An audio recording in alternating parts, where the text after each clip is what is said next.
بسم الله الرحمن الرحيم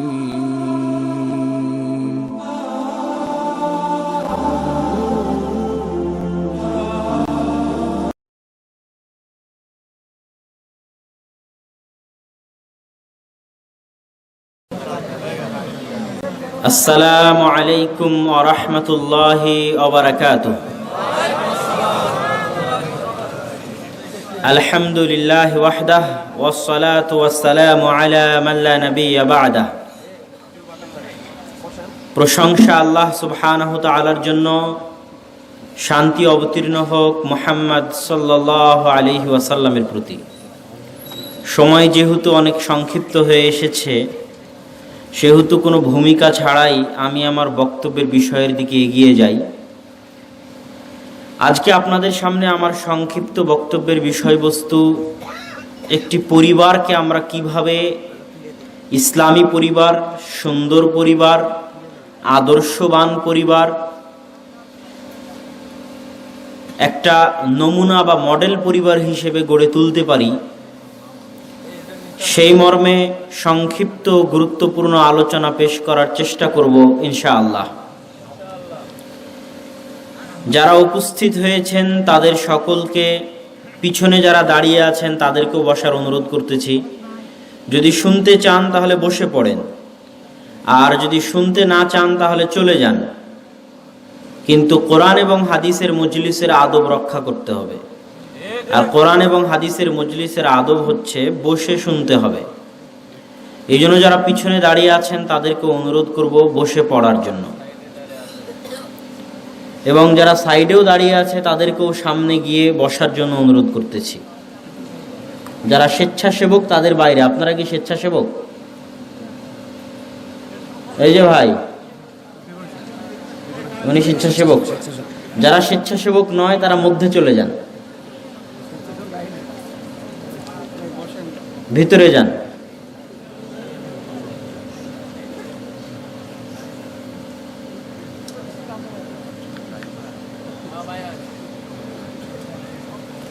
সর্বপ্রথম আমাদেরকে বুঝতে হবে পরিবারের গুরুত্ব। পরিবারের গুরুত্ব যদি আমি না বুঝি, তাহলে কেন একটি আদর্শ পরিবার আমাকে গড়ে তুলতে হবে আমি সেটাও বুঝবো না। পরিবারের গুরুত্ব বুঝাতে গিয়ে আমি কয়েকটা পয়েন্ট আপনাদের সামনে রাখবো, যে ইসলামের দৃষ্টিতে একটি পরিবার কতটা গুরুত্বপূর্ণ। ইসলামের নিয়ম হচ্ছে, আজকে যদি কোনো স্বামী তার স্ত্রীকে তালাক দেয়, তাহলে পরের দিনই সেই তালাকপ্রাপ্তা মেয়ে আরেকজন স্বামীর সাথে বিবাহ বন্ধনে আবদ্ধ হতে পারবে না, যতক্ষণ না সে ইদ্যত পালন করে। আজকে যদি কোনো স্বামী মারা যায়, তাহলে পরের দিনেই তার স্ত্রী আরেকজন স্বামীর সাথে, আরেকজন পুরুষের সাথে বিবাহ বন্ধনে আবদ্ধ হতে পারবে না, যতক্ষণ না সে ইদ্যত পালন করে। ইসলাম এই নিয়মটা কেন রেখেছে? ইসলাম এই নিয়মটা এই জন্যই রেখেছে যে যখন কোনো স্বামী তার স্ত্রীকে তালাক দিবে, বা যখন কোনো স্বামী মারা যাবে, স্ত্রী যদি তার পরের দিনেই আরেকজনের সাথে বিবাহ বন্ধনে আবদ্ধ হয়, তাহলে তার পেটে যে সন্তানটা আসবে, এই সন্তানটার পিতা কে হবে তা বোঝা যাবে না। এই জন্য তাকে 4 মাস 10 দিন অপেক্ষা করতে হবে যে তার পেটে প্রথম স্বামীর পক্ষ থেকে কোনো সন্তান আছে কিনা, এটা স্পষ্ট হওয়ার জন্য। কেননা যখন আর স্পষ্ট হওয়া যাবে না যে কে পিতা, তখন সন্তান তার পিতার পরিচয় হারিয়ে ফেলবে। আর যখন সন্তান পিতার পরিচয় হারিয়ে ফেলবে, তখন পরিবার হারিয়ে যাবে, তখন পরিবার আর টিকবে না, পরিবার আর থাকবে না। ইসলামের দৃষ্টিতে পরিবার এতটাই গুরুত্বপূর্ণ যে আল্লাহ এবং তার রাসূল সাল্লাল্লাহু আলাইহি ওয়াসাল্লাম, কোনো স্বামী যদি তার স্ত্রীকে তালাক দিতে চায়, তাহলে এক বৈঠকে, এক মজলিসে, একই সময়ে, একই সাথে হাসি মজাকে বা রাগের মাথায় 3 তালাক দিয়ে স্ত্রীকে বিচ্ছিন্ন করে দিবে, এই সুযোগ ইসলামে নাই। কেননা পরিবার এতটা ঠুনকো, এতটা হালকা, এতটা ফেলে দেওয়ার বস্তু ইসলামের নিকটে নয় যে 1 মিনিটে সেই পরিবারকে ধ্বংস করে দেওয়া যাবে। ইসলাম বলেছে তুমি যদি তোমার স্ত্রীকে তালাক দিতে চাও তাহলে 3 মাস ভাবো, 3 মাস চিন্তা ভাবনা করো। প্রথম মাস চিন্তা ভাবনা করে 1 তালাক দাও, আবার চিন্তা ভাবনা করো, পরের মাস চিন্তা ভাবনা করে 2য় তালাক দাও, আবার চিন্তা ভাবনা করো, তারপরে 3য় মাস চিন্তা ভাবনা করে 3য় তালাক দাও।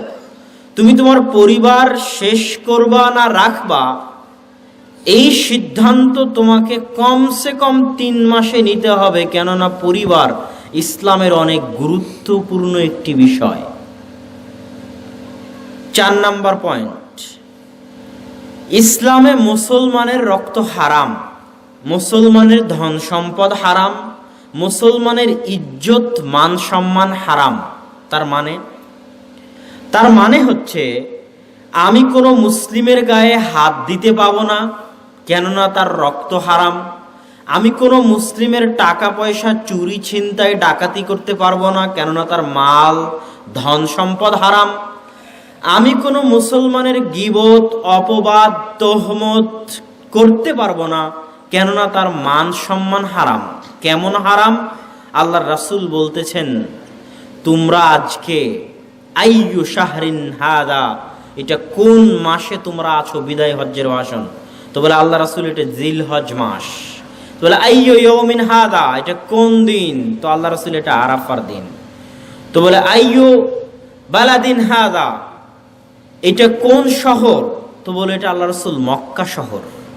তো বলে মক্কা শহর যতটা না মানসম্মানপূর্ণ, আজকের দিন যতটা না মানসম্মানপূর্ণ, আজকের জিলহজ মাস যতটা না মানসম্মানপূর্ণ, এবং আরেক হাদিসে কাবা ঘর যতটা না মানসম্মানপূর্ণ, একজন মুসলমানের রক্ত ধন সম্পদ তার চেয়ে বেশি সম্মানিত।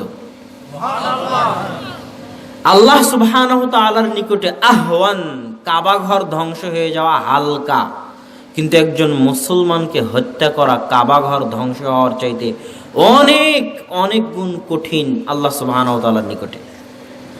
এই জন্য আল্লাহ সুবহানাহু ওয়া তাআলা বলছেন লাওয়ান্না ইশতারাকা আহলুল আরদি ওয়া আহলুস সামা, আসমান এবং জমিনের সকল মানুষ, সকল জিন এবং সকল ফেরেশতা মণ্ডলী মিলে যদি একজন মুসলমানকে হত্যা করে, তাহলে আল্লাহ সুবহানাহু ওয়া তাআলা ওই আদম আলাইহিস সালাতু ওয়াস সালাম থেকে নিয়ে কিয়ামত পর্যন্ত যত মানুষ আসবে এবং এসেছে, যত ফেরেশতা আছে, যত জিন এসেছে এবং আসবে, যারা সকলে একত্রিত হয়ে একজন মুসলমানকে হত্যা করেছে, তাদের সকলকেই আল্লাহ জাহান্নামে নিক্ষেপ করতে বিন্দু মাত্র দ্বিধা করবেন না।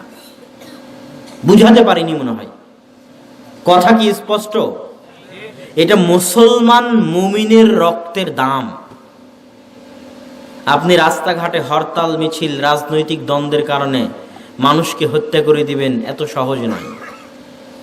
সম্মানিত উপস্থিতি, তো ইসলামে যাদেরকে হত্যার বিধান দিয়েছে তাদের মধ্যে একজন হচ্ছে যে আর একজন মুসলমানকে হত্যা করবে, আর একজন হচ্ছে যে বিবাহিত অবস্থায় জেনা করবে, আর একজন হচ্ছে যে জামাত ত্যাগ করবে, ইসলামী খেলাফতের খলিফার আনুগত্য ত্যাগ করে বিদ্রোহ করবে। এখন এই যে যাদের বিরুদ্ধে ইসলাম হত্যার হুকুম দিল, তাদেরকে কিভাবে হত্যা করতে হবে? তাদেরকে আপনি 1 তরবারির আঘাতে 1 সেকেন্ডে হত্যা করেন, কোনো সমস্যা নাই। একজন মুসলমান আর একজন মুসলমানকে হত্যা করেছে, কিসাস হিসেবে একটা তরবারির আঘাত দিয়ে তাকে হত্যা করেন, সমস্যা নাই। কিন্তু যে বিবাহিত অবস্থায় জেনা করেছে তাকে কিভাবে হত্যা করতে হবে? ইসলাম বলতেছে যে বিবাহিত অবস্থায় জেনা করেছে তাকে তরবারি দিয়ে হত্যা করবা, ফাঁসির কাস্টে ঝুলিয়ে দিবা, গুলি করে হত্যা করবা, শুলির কাস্টে ঝুলিয়ে দিবা? জি না। হাজার হাজার মানুষের সামনে খোলা মাঠে অর্ধ বুক পর্যন্ত পুঁতে দিয়ে মাটিতে চারিদিক থেকে হাজার হাজার মানুষ ইট পাথর ঢেল লোহা তার প্রতি নিক্ষেপ করবে। কোনো ইট গিয়ে তার মাথায় লাগবে, সে চিৎকার করবে বাপরে মারে করে। কোনো ইট গিয়ে তার হাতে লাগবে, সে বাপরে মারে করে চিৎকার করবে। কোনো ইটের আঘাতে মাথার ঘেলু বেরিয়ে যাবে, কোনো পাথরের আঘাতে চোখ নষ্ট হয়ে যাবে, দাঁত ভেঙে যাবে। এভাবে মারতে মারতে তার চিৎকার শুনতে শুনতে তাকে হত্যা করা হবে, এত নিষ্ঠুর ও নির্দয়ভাবে। কেন? বিবাহিত অবস্থায় জেনা করলে পরিবার ধ্বংস হয়ে যায়। কথা বুঝেননি? তাহলে পরিবারের গুরুত্ব ইসলামে কত, বুঝতে পারছেন? পরিবারের গুরুত্ব ইসলামে কত সীমাহীন। আমি একটা বাক্যই বলতে চাই, পরিবার আছে তো ইসলাম আছে, পরিবার নাই তো ইসলাম নাই। আল্লাহ সুবহানাহু ওয়া তাআলা পৃথিবী সৃষ্টির দিন থেকে নিয়ে আজ পর্যন্ত পৃথিবীকে আবাদ করেছেন পারিবারিক সম্পর্কের ভিত্তিতে। এই জন্য যে জাতি পরিবারকে ধ্বংস করতে চেয়েছে, আল্লাহ ওই জাতিকে নিষ্ঠুর ও নির্দয়ভাবে দুনিয়ার বুক থেকে ধ্বংস করে দিয়েছেন। যেমন লূত আলাইহিস সালাতু ওয়াস সালামের কওম, তারা যে শহরে বাস করত, আল্লাহ ওই শহরটাকে এইভাবে উল্টিয়ে দিয়েছেন। এবং সেই শহরটা, উল্টে যাওয়া শহরটা এখন মৃত সাগর, জর্ডানের ডেড সি, মৃত সাগর। ওই শহরটা, যে শহরকে আল্লাহ উল্টিয়ে দিয়েছিলেন, এবং ওই শহরের পানি এতটা লবণাক্ত যে মানুষ ওই শহরের পানিতে, ওই নদীর, ওই সমুদ্রের পানিতে ডুবে না, এমনি ভেসে থাকে। আল্লাহর নিদর্শন। কেন আল্লাহ এত নির্দয় ও নিষ্ঠুরভাবে ধ্বংস করে দিলেন? তারা জেনায় লিপ্ত থাকতো, আর জেনার মাধ্যমে পরিবার ধ্বংস হয়ে যায়। জারদ সন্তান হয়, জারদ সন্তানের বাপ থাকে না, পরিবার ধ্বংস হয়ে যায়। আর পরিবার ধ্বংস হয়ে গেলে এই পৃথিবী আবাদ রাখার আল্লাহর কোনো মানে থাকে না। আল্লাহ সুবহানাহু ওয়া তাআলা পরিবারের মাধ্যমে পৃথিবীকে আবাদ রেখেছে যুগ যুগ ধরে।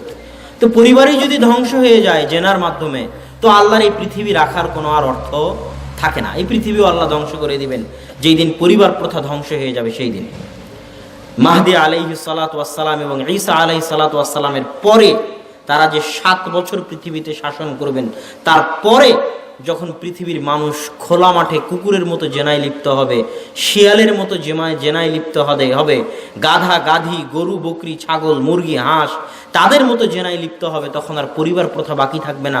তখন আল্লাহর পৃথিবীকেও বাকি রাখার প্রয়োজন হবে না। তখন আল্লাহ পৃথিবীকে ধ্বংস করে দিবেন। তখন কিয়ামত কায়েম হয়ে যাবে। তথা পৃথিবীও ততদিন থাকবে যতদিন পরিবার প্রথা থাকবে। তো পরিবার আছে তো ইসলাম আছে, পরিবার নাই তো ইসলাম নাই। এই জন্য একটি আদর্শ পরিবার, একটি ইসলামী পরিবার ইসলামের সবচেয়ে বড় দাবি। আল জিল আস-সালেহ, পরবর্তী প্রজন্ম। আজকে যে ছোট ছোট বাচ্চাগুলো আছে, এই বৈঠকেও, এই সম্মেলনেও আছে, এরা আজ থেকে 20 বছর পর বাংলাদেশ আবাদ করবে, এরা আজ থেকে 20 বছর পর পৃথিবী আবাদ করবে। এই সন্তানগুলোকে যদি সৎ করে গড়ে তোলা না যায়, এই সন্তানগুলোকে যদি আদর্শবান করে গড়ে তোলা না যায়, চরিত্রবান করে গড়ে তোলা না যায়, তাহলে এই পৃথিবী আর বসবাসের যোগ্য থাকবে না। এই জন্য ইসলামের সবচেয়ে বড় মাকসাদ হচ্ছে সৎ প্রজন্ম গড়ে তোলা, সৎ সন্তান গড়ে তোলা। এই সৎ সন্তান, এই সৎ প্রজন্ম আমরা কিভাবে পাবো?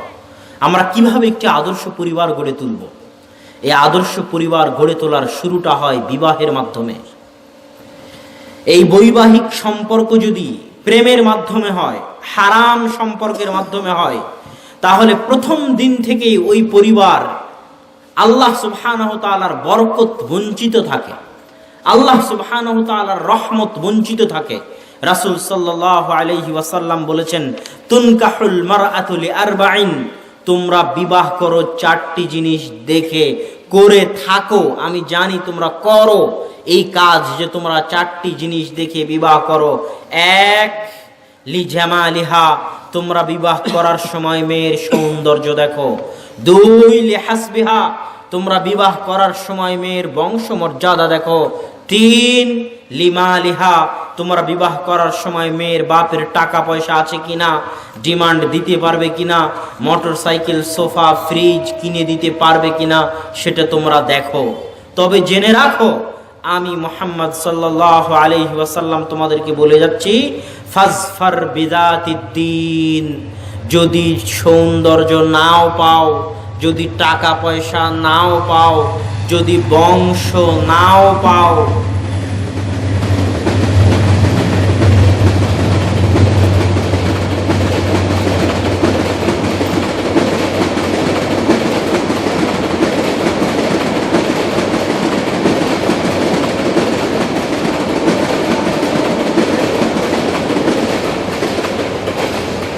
তো অন্তত পক্ষে যেন তোমার স্ত্রীর মধ্যে দীনদারিতা থাকে।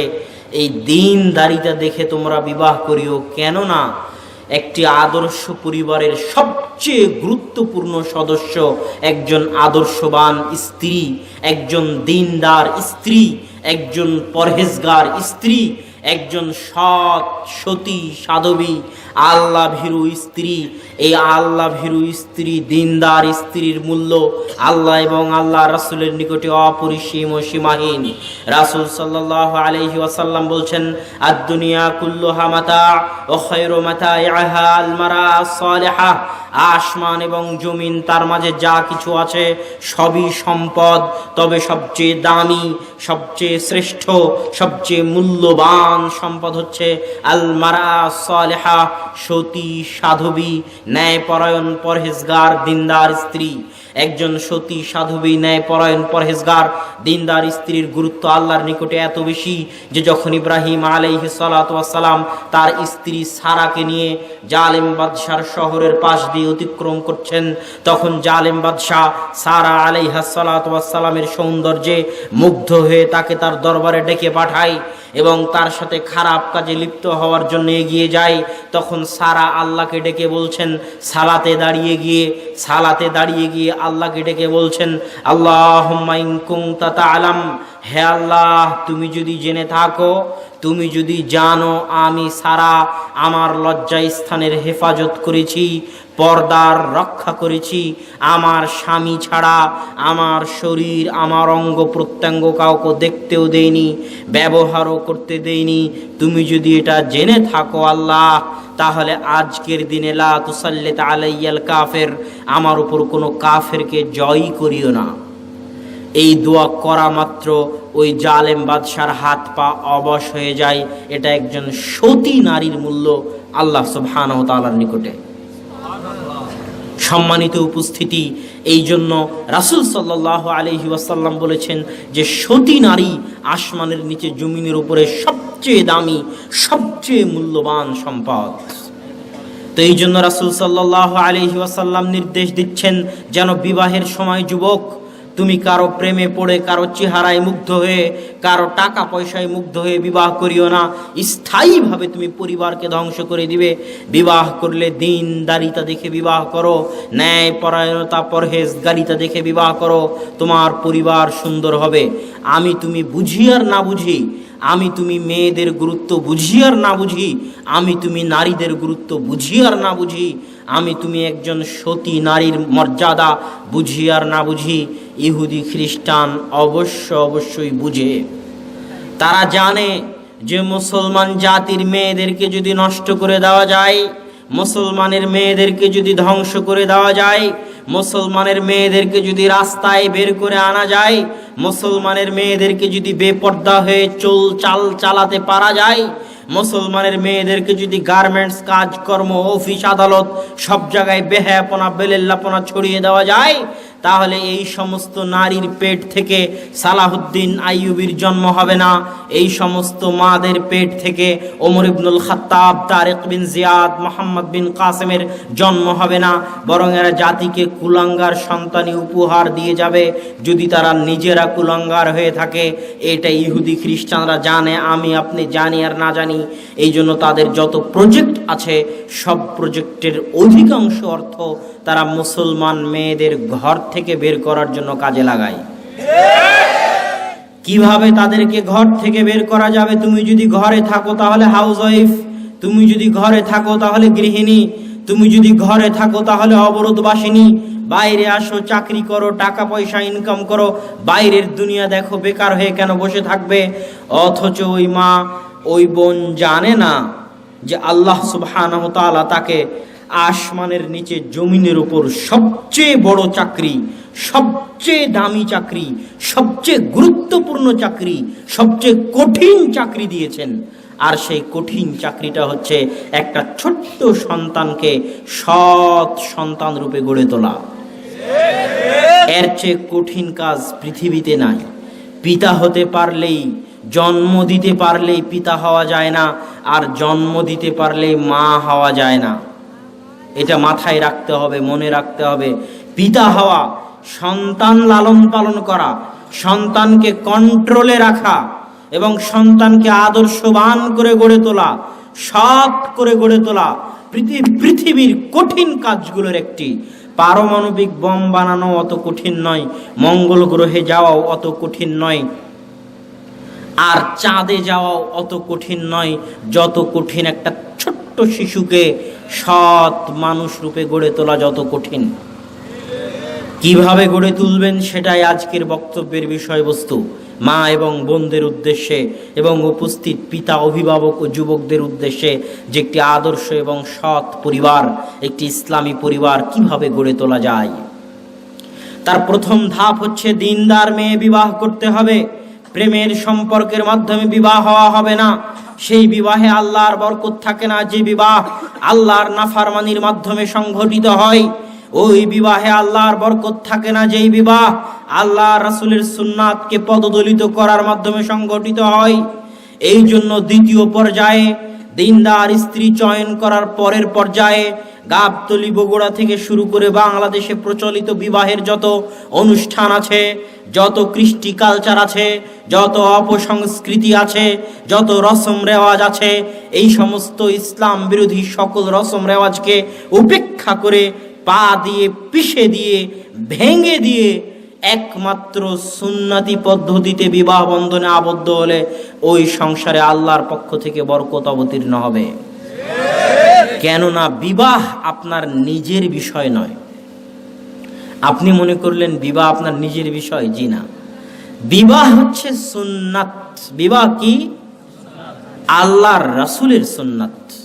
এই জন্য বিবাহ যদি করতে চান তাহলে আল্লাহর রাসূলের পদ্ধতিতেই করতে হবে। আপনার নিজের পদ্ধতি, নিজের মন মানানি, নিজের ইচ্ছা, নিজের চাহিদার বাস্তবায়ন আপনি বিবাহে করতে পারবেন না। কেননা বিবাহ আল্লাহর রাসূলের রেখে যাওয়া সুন্নাত। আমাদের সমাজে আমরা বিবাহকে কঠিন বানিয়ে ফেলেছি। বিবাহ করতে কি লাগে?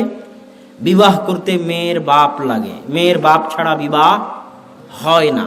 যত বড় আলেম ফতোয়া দিক, যত বড় মুফতি ফতোয়া দিক, মেয়ের পিতা অথবা পিতার সম্মতি, মেয়ের পিতা অথবা মেয়ের পিতার সম্মতি ছাড়া বিবাহ হয় না, সেটা জেনা হয়। এটা গেল এক নাম্বার। মেয়ের পিতার উপস্থিতি লাগবে, দুইজন সাক্ষী লাগবে। যে বিবাহ করবে সেই ছেলেকে লাগবে, আর যে বিবাহ পড়াবে তাকে লাগবে। আর কবুল ছেলে বলবে না মেয়ে বলবে? যে আপনারা তো টিভিতে সব জায়গাতেই দেখেন যে কবুল কে বলে? মেয়ে বলে। মেয়ের কাছে কেউ ওই সাক্ষী উকিল বাপ হয়ে যাওয়ারও সিস্টেম ইসলামে নাই। মেয়ের কথা এবং যোগাযোগ হবে পিতার সাথে। পিতার সাথে মেয়ের কথা এবং যোগাযোগ হবে। পিতা মঞ্চে উপস্থিত আছে মানে মেয়ে রাজি। মেয়ে রাজি কি রাজি না এটা পিতার ব্যাপার। সে আগের দিন জানুক, 10 দিন আগে জানুক, 15 দিন আগে জানুক, সে মেয়ের সম্মতি জেনে নেবে। পিতা বিবাহের মঞ্চে উপস্থিত আছে মানে মেয়ে সম্মতি আছে, মেয়ে রাজি আছে। ওইটা পিতার জিম্মেদারি, মেয়ে রাজি আছে না নাই সেটা বের করা এবং সেটা জেনে বিবাহের মঞ্চে উপস্থিত হওয়া, ওইটা পিতার জিম্মেদারি। এত সিম্পল একটা অনুষ্ঠানকে আমরা এত কঠিন বানিয়েছি। যে সমাজে বিবাহ যত কঠিন ওই সমাজে জেনা তত সহজ। যে সমাজে বিবাহ যত কঠিন ওই সমাজে জেনা তত সহজ। যে সমাজে বিবাহ যত কঠিন ওই সমাজে জেনা তত সহজ। যে সমাজে বিবাহ যত কঠিন ওই সমাজে জেনা তত সহজ। আল্লাহ রাসূলের যুগে বিবাহ এত সহজ ছিল, এত সহজ ছিল যে আল্লাহ রাসূলের কাছের সাহাবী বিবাহ করেছে, অথচ আল্লাহ রাসূল জানেনই না। গায়ে হলুদ দেখেছি, হলুদ কেন? তো বলো আল্লাহ রাসূল আমি বিবাহ করেছি। আল্লাহ রাসূল জানেনই না তিনি বিবাহ করেছেন। বিবাহ এতটা সহজ ছিল আল্লাহ রাসূলের যুগে। এত রসম রেওয়াজ, এত অনুষ্ঠানের মধ্যে বিবাহকে বন্দি করার মাধ্যমে বিবাহকে কঠিন করে দেওয়া হয়েছে। বিবাহকে সুন্নতি পদ্ধতিতে করতে হবে, সহজ ও সিম্পলভাবে মসজিদে, এবং বেপর্দা ও বেলেল্লাপনা মুক্ত বিবাহ হতে হবে। তাহলে ওই সংসারে আল্লাহর পক্ষ থেকে বরকত হবে, হবেই হবে, নিশ্চিত হবে, অবধারিত হবে, ইনশাআল্লাহ হবে। কেননা বিবাহ আল্লাহ রাসূলের সুন্নাত, আর আল্লাহ ওয়াদা দিয়েছেন যে বিবাহ করে তার জন্য আল্লাহর রহমত বরকতের দরজা উন্মুক্ত করে দেন, তার রুজি রুটি আল্লাহ প্রশস্ত করে দেন। কেন প্রশস্ত করে দেন? আব্দুর রাজ্জাক বিন ইউসুফের মুখে অনেক বক্তব্য শুনেছেন যে ছেলে বেশি হলে টাকা বেশি হবে, ছেলে মেয়ে বেশি হলে টাকা বেশি হবে। এই কথা আব্দুর রাজ্জাক বিন ইউসুফের মুখে শুনেছেন। আর আমাদের পক্ষ থেকে প্রচার করা হবে যে ছেলে হোক মেয়ে হোক দুটি সন্তানই যথেষ্ট, একটি হলে আরো ভালো। এটাও তো জানেন। তো আল্লাহ রাসূল বলতেছে যে বিবাহ হলে আল্লাহর রহমত আর বরকতের দরজা উন্মুক্ত হয়ে যায়, সন্তান হলে রুজি রুটির দরজা উন্মুক্ত হয়ে যায়। কিভাবে, কেমনে? মানুষ তো বলতেছে সন্তান হলে তুমি খাওয়াতে পারবা না, সন্তান কম নাও, বলতেছে না? তো আগে এই কথাটার উত্তর দেই। আল্লাহ সুবহানাহু ওয়া তাআলা কোরআনে বলতেছে, লা তাকতুলু আওলাদাকুম খাশিয়াতা ইমলাক, তোমরা তোমাদের সন্তানদেরকে দারিদ্রতার ভয়ে হত্যা করিও না। নাহনু নারযুকুকুম ওয়া ইয়্যাহুম, এই বাক্যটার ওজন কয়েক কোটি মন। আসলে এটা ওজন করাও সম্ভব নয়। কত কোটি মন আর কত বিলিয়ন কত ট্রিলিয়ন মন তা আমার জানা নাই এই বাক্যটার ওজন। সেটা কি? মানুষ বলে যে আমি সন্তান নিব না বা নিও না, কেননা টাকা পয়সা নাই, কেমনে খাওয়াবা, এত সন্তানকে কেমনে মানুষ করবা, এটা মানুষ বলে। আল্লাহ জানে যে এটা মানুষ বলে। তো আল্লাহ বলতেছে যে আরে মানুষ, তুই সকালে যেটা খেয়েছিস ওটাও আমি আল্লাহ খাইয়েছি, দুপুরে যেটা খেয়েছিস ওটাও আমি আল্লাহ খাইয়েছি, রাত্রে যেটা খাবি ওটাও আমি আল্লাহ খাওয়াবো। এখন পর্যন্ত তুই তো তোর নিজের রিজিকের মালিক হতে পারিসনি, এখনো তোর রিজিকের মালিক আমি আল্লাহ। তুই কবে তোর রিজিকের মালিক হলি যে বলিস তোর সন্তান হলে কি খাওয়াবি? কথা মনে হয় বুঝাতে পারি। আল্লাহ বলছে নাহনু নারযুকুকুম ওয়া ইয়্যাহুম, আরে মানুষ তোকেও খাওয়ায় আমি, তোর সন্তানকেও খাওয়াবো আমি। তুই তো এখনো তোর নিজেরই রুজি রুটির মালিক হতে পারিসনি, নিজেরই রিজিকের মালিক হতে পারিসনি, আর দাপটে বলিস যে সন্তান নিব না, সন্তানকে খাওয়াবো কেমনে? তোর রিজিকের মালিকও আমি, তোর সন্তানের রিজিকের মালিকও আমি। এখানে আর একটা কথা বলে রাখি, যে সমস্ত মা এবং বোনেরা আপনি সন্তান বিরতি দিয়ে নেন, স্বাস্থ্যের দিকে খেয়াল রেখে নেন, সেটা আলাদা কথা। কিন্তু দুটো সন্তান নিয়ে একটা সন্তান নিয়ে সন্তান নেওয়া বন্ধ করে দিবেন, আর সন্তান নিব না এই বাক্যটা মুখ দিয়ে উচ্চারণ করবেন, এই বাক্যটা যে কত ভারী। এই বাক্যটাকে যদি আটলান্টিক মহাসাগরে ফেলে দেওয়া যায় তাহলে আটলান্টিক মহাসাগরের পানি কালো হয়ে যাবে, এত ভারী। হিমালয় পাহাড় এই বাক্যের ওজন বহন করতে পারবে না, এই বাক্য এত ভারী, এত কঠিন। কেন? সারা পৃথিবীতে যদি এখন কয়েকশো কোটি মানুষ থাকে, আর কয়েক লক্ষ বিজ্ঞানী আর কয়েক লক্ষ ডাক্তার থাকে, এরা যদি সব এক জায়গায় একত্রিত হয়, এক মাঠে, কয়েক লক্ষ বিজ্ঞানী, কয়েক লক্ষ ডাক্তার আর কয়েকশো কোটি মানুষ একত্রিত হয়ে যদি মরা পর্যন্ত, কিয়ামত পর্যন্ত চেষ্টা করে, আর স্বামী স্ত্রী যদি পরস্পরে দিনে রাতে 24 ঘন্টায় 1000 বার মিলিত হয়, আর এতগুলো বিজ্ঞানী আর ডাক্তার যদি কিয়ামত পর্যন্ত চেষ্টা করে একটা সন্তান পেটে নিয়ে আসবে, তো কারো বাপের 14 গোষ্ঠীর খাওয়া নাই যদি আল্লাহ না দেয় সন্তান দিতে। তাহলে এই বাক্যটা কতটা ভারী যে সন্তান নিব না। তুই কবে সন্তান নেওয়ার মালিক হলি? সারা পৃথিবীর সব মানুষ মিলে চেষ্টা করলেও পারবে না। তাহলে বাক্যটা ভারী। এই বাক্য বলা আল্লাহর সাথে নাফরমানি করা, আল্লাহর শক্তি, আল্লাহর ক্ষমতা, আল্লাহর দাপটকে বৃদ্ধাঙ্গুলি দেখানো। তো সম্মানিত উপস্থিতি, বিবাহ করলে সন্তান হলে রুজি রুটির দরজা কেন উন্মুক্ত হবে এই কথা বলছিলাম। কেন উন্মুক্ত হবে? আল্লাহ সুবহানাহু ওয়া তাআলা আল্লাহর রাসূলের ভাষা অনুযায়ী যে কুতিবাত লেখা হয়ে গেছে, মানুষের তাকদীর, পৃথিবী সৃষ্টির 50,000 বছর পূর্বে মানুষের ভাগ্য লেখা হয়ে গেছে। পৃথিবী সৃষ্টির 50,000 বছর পূর্বে। তো আমার ভাগ্যে যে রুজি রুটি আছে, আমার ভাগ্যে লেখা আছে আমি সকালে আলু ভর্তা দিয়ে ভাত খাবো, আমার দুপুরে লেখা আছে আমি পান্তা ভাত খাবো, আমার রাত্রে লেখা আছে আমি ডাল দিয়ে ভাত খাবো। তো এই ডাল দিয়ে ভাত খেতে যে টাকাটা লাগবে, ওই টাকাটা আল্লাহ আমাকে দিবে না দিবে না? ওই সিস্টেম, ওই ব্যবস্থাটা আল্লাহ আমাকে করে দিবে না দিবে না? আমাকে জাস্ট চেষ্টা করা লাগবে। ইসলাম বলেনি ঘরে বসে থাকো, ইসলাম বলছে ফাইদা কুদিয়াতিস সালাত ফান্তাশিরু ফিল আরজ। সালাত শেষ হয়ে গেছে ফজরের, আর শুয়ে থাকার সুযোগ নাই, বেরিয়ে পড়ো, আল্লাহর জমিনে আল্লাহর বরকত অনুসন্ধান করো। এখানে আর একটা সূক্ষ্ম জিনিস বলে যাই, আপনি ভ্যানওয়ালা হন, রিক্সাওয়ালা হন, ব্যবসায়িক হন, দোকানদার হন, যারাই মাঠে উপস্থিত আছেন, ভ্যানওয়ালা হন, রিক্সাওয়ালা হন, দোকানদার হন, ব্যবসায়ী হন, শিক্ষক হন, কর্মকর্তা হন, কর্মচারী হন, আল্লাহর এই আয়াত থেকে আপনাকে একটা সূক্ষ্ম জিনিস আজকে বলে যাই। আল্লাহ বলছেন ফাইদা কুদিয়াতিস সালাত, যখন সালাত শেষ হয়ে যায়, ফান্তাশিরু ফিল আরজ, তোমরা আল্লাহর জমিনে ছড়িয়ে পড়ো, ওয়াবতাগু মিন ফাজলিল্লাহ, আর আল্লাহর রহমত, বরকত, দয়া অনুসন্ধান করো। আয়াতটা কি বুঝলেন? এবার ব্যাখ্যাটা বলি।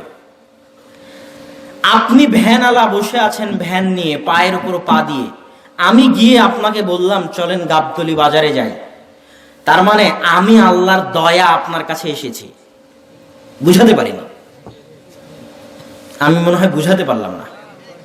আমি যে 10টা টাকা দিয়ে আপনার মাধ্যমে গাবতলী বাজারে যাব, এটা কার দয়া? আল্লাহর দয়া। আল্লাহ বলেছে জমিনে ছড়িয়ে পড়ো, আমার রিজিক অনুসন্ধান করো, কেননা আমার রিজিক হচ্ছে আমার দয়া।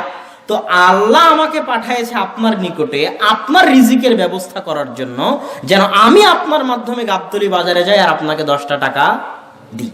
এবার আপনি যদি বলেন যে যাব না, তাহলে আপনি আল্লাহর একটা দয়াকে কি করলেন? দূরে সরিয়ে দিলেন। বুঝাতে পারিনি। আপনার দোকানে একজন দোকানদার এসেছে, হয়তো 10টায় আপনি দোকান বন্ধ করেন, তো ঠিক 10টার সময় যখন পাল্লা লাগাচ্ছেন তখন এসেছে কিছু কিনতে, ওটা আল্লাহর দয়া। আল্লাহর দয়াকে অবহেলা করিয়েন না। আপনি গাড়ির ড্রাইভার, আপনি হয়তো আজকে বিশ্রাম নিতে চাচ্ছেন, এই সময় একজন ফোন দিয়েছে একটা ভাড়া নেওয়ার জন্য, ওটা আল্লাহর দয়া। তো যেখান থেকেই রিজিক আসুক, যেখান থেকেই রুজি আসুক, সেটা কার দয়া? আল্লাহর দয়া। এই জন্য রুজি রুটি, হালাল রুজি রুটির কোন রাস্তা ইচ্ছাকৃতভাবে পরিত্যাগ করা উচিত নয়। সম্মানিত উপস্থিতি, তো যেহেতু আমাদের রুজি রুটি 50,000 বছর পূর্বে আল্লাহ লিখে রেখেছে, তো এখন আমি যখন বিবাহ করলাম, তো আমার স্ত্রীর ভাগ্যে যদি 3 বেলা গোস্ত মাছ পোলাও লেখা থাকে, তো ওই গোস্ত মাছ পোলাওয়ের টাকাটা আল্লাহ কার মাধ্যম দিয়ে দিবে? আমার মাধ্যম দিয়ে দিবে, কেননা তার রিজিকের দায়িত্ব আমি উঠিয়েছি। এই যে বললো মসজিদে মাদ্রাসায় এতিম আছে, 13টা এতিমের রুজির দায়িত্ব তিনি উঠিয়েছেন। তো 13টা এতিমের ভাগ্যে যা খাবার লেখা আছে, ওই খাবারটা আল্লাহ তার হাত দিয়েই দিবে। এটা আল্লাহর পৃথিবী পরিচালনায় আল্লাহর নীতি। এটা হচ্ছে পৃথিবী পরিচালনায় 1000 বছর থেকে চলে আসা আল্লাহর নিয়ম। আল্লাহ বলছে পৃথিবীতে একটা পিঁপড়াও চলে না, একটা মাছিও চলে না, একটা মশাও চলে না, একটা উট, গরু, ছাগল, ভেড়া, চতুষ্পদ জন্তু, জীবজন্তু, জানোয়ার, যত 1000 কোটি জীবজন্তু জানোয়ার হোক সারা পৃথিবীতে, সকলের প্রত্যেক দিনের কি খেতে হবে, কি রুজি দিতে হবে, সেটা আমার কাছে আছে। ওই চিন্তা কার? চিন্তা আল্লাহ। এই জন্য ওমর রাদিয়াল্লাহু তাআলা আনহু বলছেন, লাউ তাওয়াক্কালতুম আলাল্লাহি হাক্কা তাওয়াক্কুলি, তোমরা যদি আল্লাহর উপর সত্যিকার ভরসা করতে পারো, লারাযাকতুমুল্লাহ, আল্লাহ তোমাদেরকে রিজিক দিবেন, কামা ইয়ারযুকুত তায়র, যেমন আল্লাহ পাখিকে রিজিক দেন। পৃথিবী সৃষ্টির প্রথম দিন থেকে নিয়ে আজ পর্যন্ত, আজকেও পৃথিবীর 1000 লক্ষ কোটি পাখি তাদের ঘর থেকে তাগদু খেমাসা, খালি পেটে বের হয়েছে, ওয়াতারুহু বিতানা, আর আজকে তাদের ঘরে ফিরে এসেছে ভরা পেটে। তো প্রত্যেকদিন তাদের রুজির ব্যবস্থা কে করতেছে? আল্লাহ করতেছে। এবার যখন আপনার একটা সন্তান হবে, ওই সন্তানকে যতদিন আপনি বিবাহ দিয়ে আলাদা না করে দিয়েছেন, ততদিন ওই সন্তানের যা যা প্রয়োজন সেই টাকাটা আল্লাহ কার মাধ্যম দিয়ে দিবে? আপনার মাধ্যম দিয়ে দিবে। একটা হাদিস শুনেন, এই হাদিসটা বলে এই অংশের আলোচনা শেষ করে দিই। সেটা হচ্ছে রাসূল সাল্লাল্লাহু আলাইহি ওয়াসাল্লামের দরবারে একটা ছেলে আহলে সুফফা মসজিদে নববীতে বসে কোরআন এবং হাদিস পড়ে। তার ভাই আল্লাহ রাসূলের কাছে এসে অভিযোগ করেছে, ইশতাকা, অভিযোগ করেছে কি, আল্লাহ রাসূল, ইন্নালি আমার একটা ভাই আছে, আপনার মসজিদে নববীতে সারাদিন বসে পড়াশোনা করে, আর আমি মুহতারিফ, পেশাজীবী মানুষ, আমাকে খেটে খেতে হয়। আমার ভাই তো আমার কাছে সহযোগিতা করে না, পাল্টা আমাকে আমার ভাইয়ের খাবার, খাদ্যদ্রব্য, রুজি রুটির ব্যয়ভার বহন করতে হয়। আল্লাহ রাসূল, আপনি একটু আমার ভাইকে বলেন না, আমার ভাই যেন আমার কাজে সহযোগিতা করে। তখন আল্লাহ রাসূল বলতেছেন, লাআল্লাকা তুরযাকু বিহি, শুনে রাখো হে সাহাবী, এখন তুমি যে রুজি রুটি, টাকা পয়সা উপার্জন করতেছ, এই রুজি রুটি, টাকা পয়সা তুমি এই জন্যই উপার্জন করতেছ যে তুমি তোমার একটা ভাই যে মাদ্রাসায় পড়ে তার রিজিকের ব্যয়ভার বহন করো। ওই রিজিকের ব্যয়ভার বহন করার বদৌলতে আল্লাহ তোমার রুজি রুটিতে বরকত দেয়। তুমি যদি এটা বন্ধ করে দাও তাহলে এখন যা ইনকাম করতেছ এটাতেও তুমি বরকত হারিয়ে ফেলবে, বেশি হওয়া তো বহু দূরের কথা। এই হাদিস স্পষ্ট প্রমাণ করে যে আপনার সন্তান যত বেশি হবে, যতজনের দায়িত্ব আপনি গ্রহণ করবেন, আল্লাহ আপনার তত রুজি রুটিতে ততটা প্রশস্ততা দিবে। আর বিবাহ করলে কেন আরো রহমতের দরজা উন্মুক্ত হয়? রাসূল সাল্লাল্লাহু আলাইহি ওয়াসাল্লাম বলছেন, ওমা আনফাকার রাজুলু আলা নাফসিহি আও আহলিহি ওয়া ওয়ালাদিহি ওয়া খাদিমিহি ফাহুয়া লাহু। বিবাহ করার পর থেকে একটা মানুষ যদি সৎ নিয়তে, সঠিক নিয়তে একটা টাকা নিজের উপর ব্যয় করে, একটা টাকা তার সন্তানের পড়াশোনার জন্য ব্যয় করে, একটা টাকা তার স্ত্রীর চিকিৎসার জন্য ব্যয় করে, তাহলে এই ব্যয় করা প্রত্যেকটা টাকা যা সে নিজের জন্য করেছে, তার সন্তানের জন্য করেছে, তার স্ত্রীর জন্য করেছে, তার পিতা মাতার জন্য করেছে, সবই কিয়ামতের মাঠে তার জন্য সাদকা হিসেবে গণ্য হবে। তাহলে কতটা আপনার সামনে রহমত এবং বরকতের দরজা একটা সঠিক পরিবার উন্মুক্ত করে দেয়। সম্মানিত উপস্থিতি, বিবাহ করে বাসর ঘরে নিয়ে আসলেন, বাসর ঘরে নিয়ে এসে স্ত্রীর কপালে হাত দিয়ে দোয়া করতে হবে, আল্লাহুম্মা ইন্নী আসআলুকা খায়রাহা ওয়া খায়রা মা জাবালতা ফিহা ওয়া আউযু বিকা মিন শাররিহা ওয়া শাররি মা জাবালতা ফিহা। হে আল্লাহ, আমার স্ত্রীর মধ্যে যে কল্যাণ আছে সেই কল্যাণ আমি চাই, আর আমার স্ত্রীর মধ্যে যে অকল্যাণ আছে সে অকল্যাণ থেকে আমি পরিত্রাণ চাই। তারপরে স্বামী স্ত্রী দুইজন মিলে 2 রাকাত সালাত আদায় করতে হবে। 2 রাকাত সালাত আদায় করে আল্লাহর নিকটে এই পরিবারের জন্য রহমত, বরকত এবং শান্তির দোয়া আল্লাহর নিকটে চাইতে হবে। কেননা আল্লাহ রহমত বরকত না দিলে রহমত বরকত সম্ভব নয়, কোনো দিনই সম্ভব নয়। এবার যখন স্বামী স্ত্রী মিলিত হতে যাবেন, স্বামী স্ত্রী যখন সহবাস, যেটাই বলেন সাংসারিক জীবনে যখন মিলিত হতে যাবেন, যেটা আপনার জন্য আনন্দের বিষয়, যেটা আপনার জন্য হাসির বিষয়, সেটা ইসলামের নিকটে অনেক দামি। কেননা ওখান থেকে পরবর্তী প্রজন্ম আসবে, আর ইসলামে পরবর্তী প্রজন্মের অনেক দাম, অনেক গুরুত্ব। এই জন্য ইসলাম ওখানেও দোয়া শিখিয়ে দিয়েছে, ইসলাম ওখানেও দোয়া শিখিয়ে দিয়েছে, বিসমিল্লাহ আল্লাহুম্মা জান্নিবনা শাইতান ওয়া জান্নিবিশ শাইতানা মা রাযাকতানা। হে আল্লাহ, আজকে আমরা যে সাংসারিক জীবনে লিপ্ত হচ্ছি, এই সাংসারিক জীবন থেকে যদি কোনো সন্তান আসে তাহলে তুমি সেই সন্তানকে শয়তানের সংস্পর্শ থেকে দূরে রাখিও। কত সুন্দর ইসলামের পরিকল্পনা শুধু একটা সন্তানকে নিয়ে। কেননা ওই সন্তান ইসলামের নিকটে সবচেয়ে দামি, আপনার নিকটে দামি হোক আর না হোক। এই দোয়া পড়ে যখন আপনি আপনার স্ত্রীর সাথে সংসার জীবনে লিপ্ত হবেন, তখন ওটার মাধ্যমে যে সন্তান আসবে সেই সন্তানের মধ্যে বরকত, রহমত থাকবে, ওই সন্তান সুসন্তান হিসেবে গড়ে উঠবে। আর এই নিয়মগুলো যদি আপনি রক্ষা না করেন তাহলে আদর্শ পরিবার গড়ে তুলতে পারবেন না। সন্তান যখন মায়ের পেটে আসলো, এই 9 মাস 10 দিন অনেক গুরুত্বপূর্ণ। এই 9 মাস 10 দিন মায়ের হায়েজ, মায়ের ঋতু বন্ধ থাকে। কেননা মায়ের রক্ত থেকে সন্তান খাদ্য গ্রহণ করে, যেটা জন্মের পর নাভি কেটে ফেলা হয়, নাড়ি কেটে ফেলা হয়, ওটার মাধ্যমে সন্তান মায়ের রক্ত থেকে খাবার গ্রহণ করে, মায়ের রক্ত থেকে খাদ্য গ্রহণ করে। এই 9 মাস 10 দিন যদি মা টিভি সিরিয়ালের সামনে বসে থাকে, এই 9 মাস 10 দিন যদি মা সালাত আদায় না করে, এই 9 মাস 10 দিন যদি মা কোরআন তেলাওয়াত থেকে দূরে থাকে, এই 9 মাস 10 দিন যদি মা বউয়ের সাথে, শাশুড়ির সাথে ঝগড়ায় লিপ্ত থাকে, এই 9 মাস 10 দিন যদি মা পরকীয়ায় লিপ্ত থাকে, তাহলে প্রত্যেকটা কুকর্মের প্রভাব তার পেটে থাকে। থাকা নিষ্পাপ সন্তানের উপর পড়বে এবং ওই নিষ্পাপ সন্তানও ভবিষ্যতে কুসন্তান হিসেবে গড়ে উঠবে। আদর্শ সন্তান হিসেবে গড়ে ওঠার সম্ভাবনা তখন অনেক অনেক কম থাকবে। এই জন্য 9 মাস 10 দিন মাকে সচেতন, সজাগ, আদর্শবান, পরহেজগার, তাকওয়াবান, কোরআন তেলাওয়াতকারিনী, সালাত আদায়কারিনী, সিয়াম পালনকারিনী এবং আল্লাহ ভীরু অবস্থায় কাটাতে হবে। নিজের জন্য না হলেও সন্তানের জন্য, ভবিষ্যৎ প্রজন্মের জন্য আদর্শ সন্তান পাওয়ার আশায়। সন্তান যখন দুনিয়াতে ভূমিষ্ঠ হবে, সন্তান দুনিয়াতে ভূমিষ্ঠ হওয়ার পর প্রথম কাজ হচ্ছে সন্তানের কানে আজান দিতে হবে। রাসূল সাল্লাল্লাহু আলাইহি ওয়াসাল্লাম আযানা ফি উযুনিল হাসান হিনা ওয়ালাদাতহু ফাতেমা, যখন ফাতেমা হাসান রাদিয়াল্লাহু তাআলা আনহুকে জন্ম দিলেন তখন আল্লাহ রাসূল তার কানে আজান দিয়েছিলেন। কেননা দুনিয়াতে আসার পর সর্বপ্রথম যে আওয়াজটা ইসলাম তাকে শোনাতে চায় সেটা ইসলামের একাত্মবাদের আওয়াজ, আল্লাহর কালেমায়ে শাহাদাতের আওয়াজ, আল্লাহর কালেমা তাইয়্যিবার আওয়াজ, আল্লাহর মহত্বের আওয়াজ, আল্লাহর বড়ত্বের আওয়াজ। দুনিয়াতে আসার পর প্রথম যে আওয়াজটা সে শুনবে সেটা যেন আল্লাহর বড়ত্ব, আল্লাহর মহত্ব, কালেমায়ে শাহাদা, কালেমা তাইয়্যিবার আওয়াজ হয়, যাতে এটার প্রভাব তার উপরে মরা পর্যন্ত থাকে।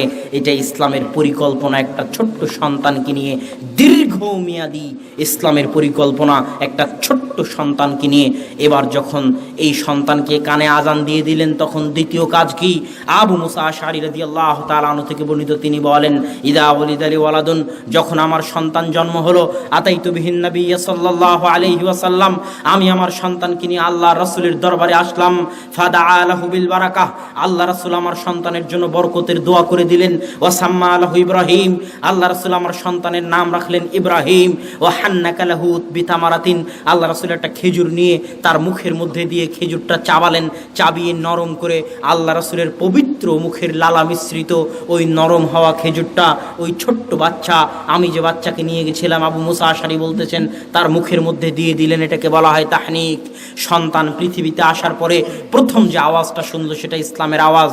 এবার প্রথম যে সংস্পর্শটা, প্রথম যে খাবারটা তার পেটে যাবে, প্রথম যে সংস্পর্শটা সে পাবে সেটা যেন একটা সৎ মানুষের, একটা পরহেজগার মানুষের, একটা তাকওয়াবান মানুষের সংস্পর্শ হয়।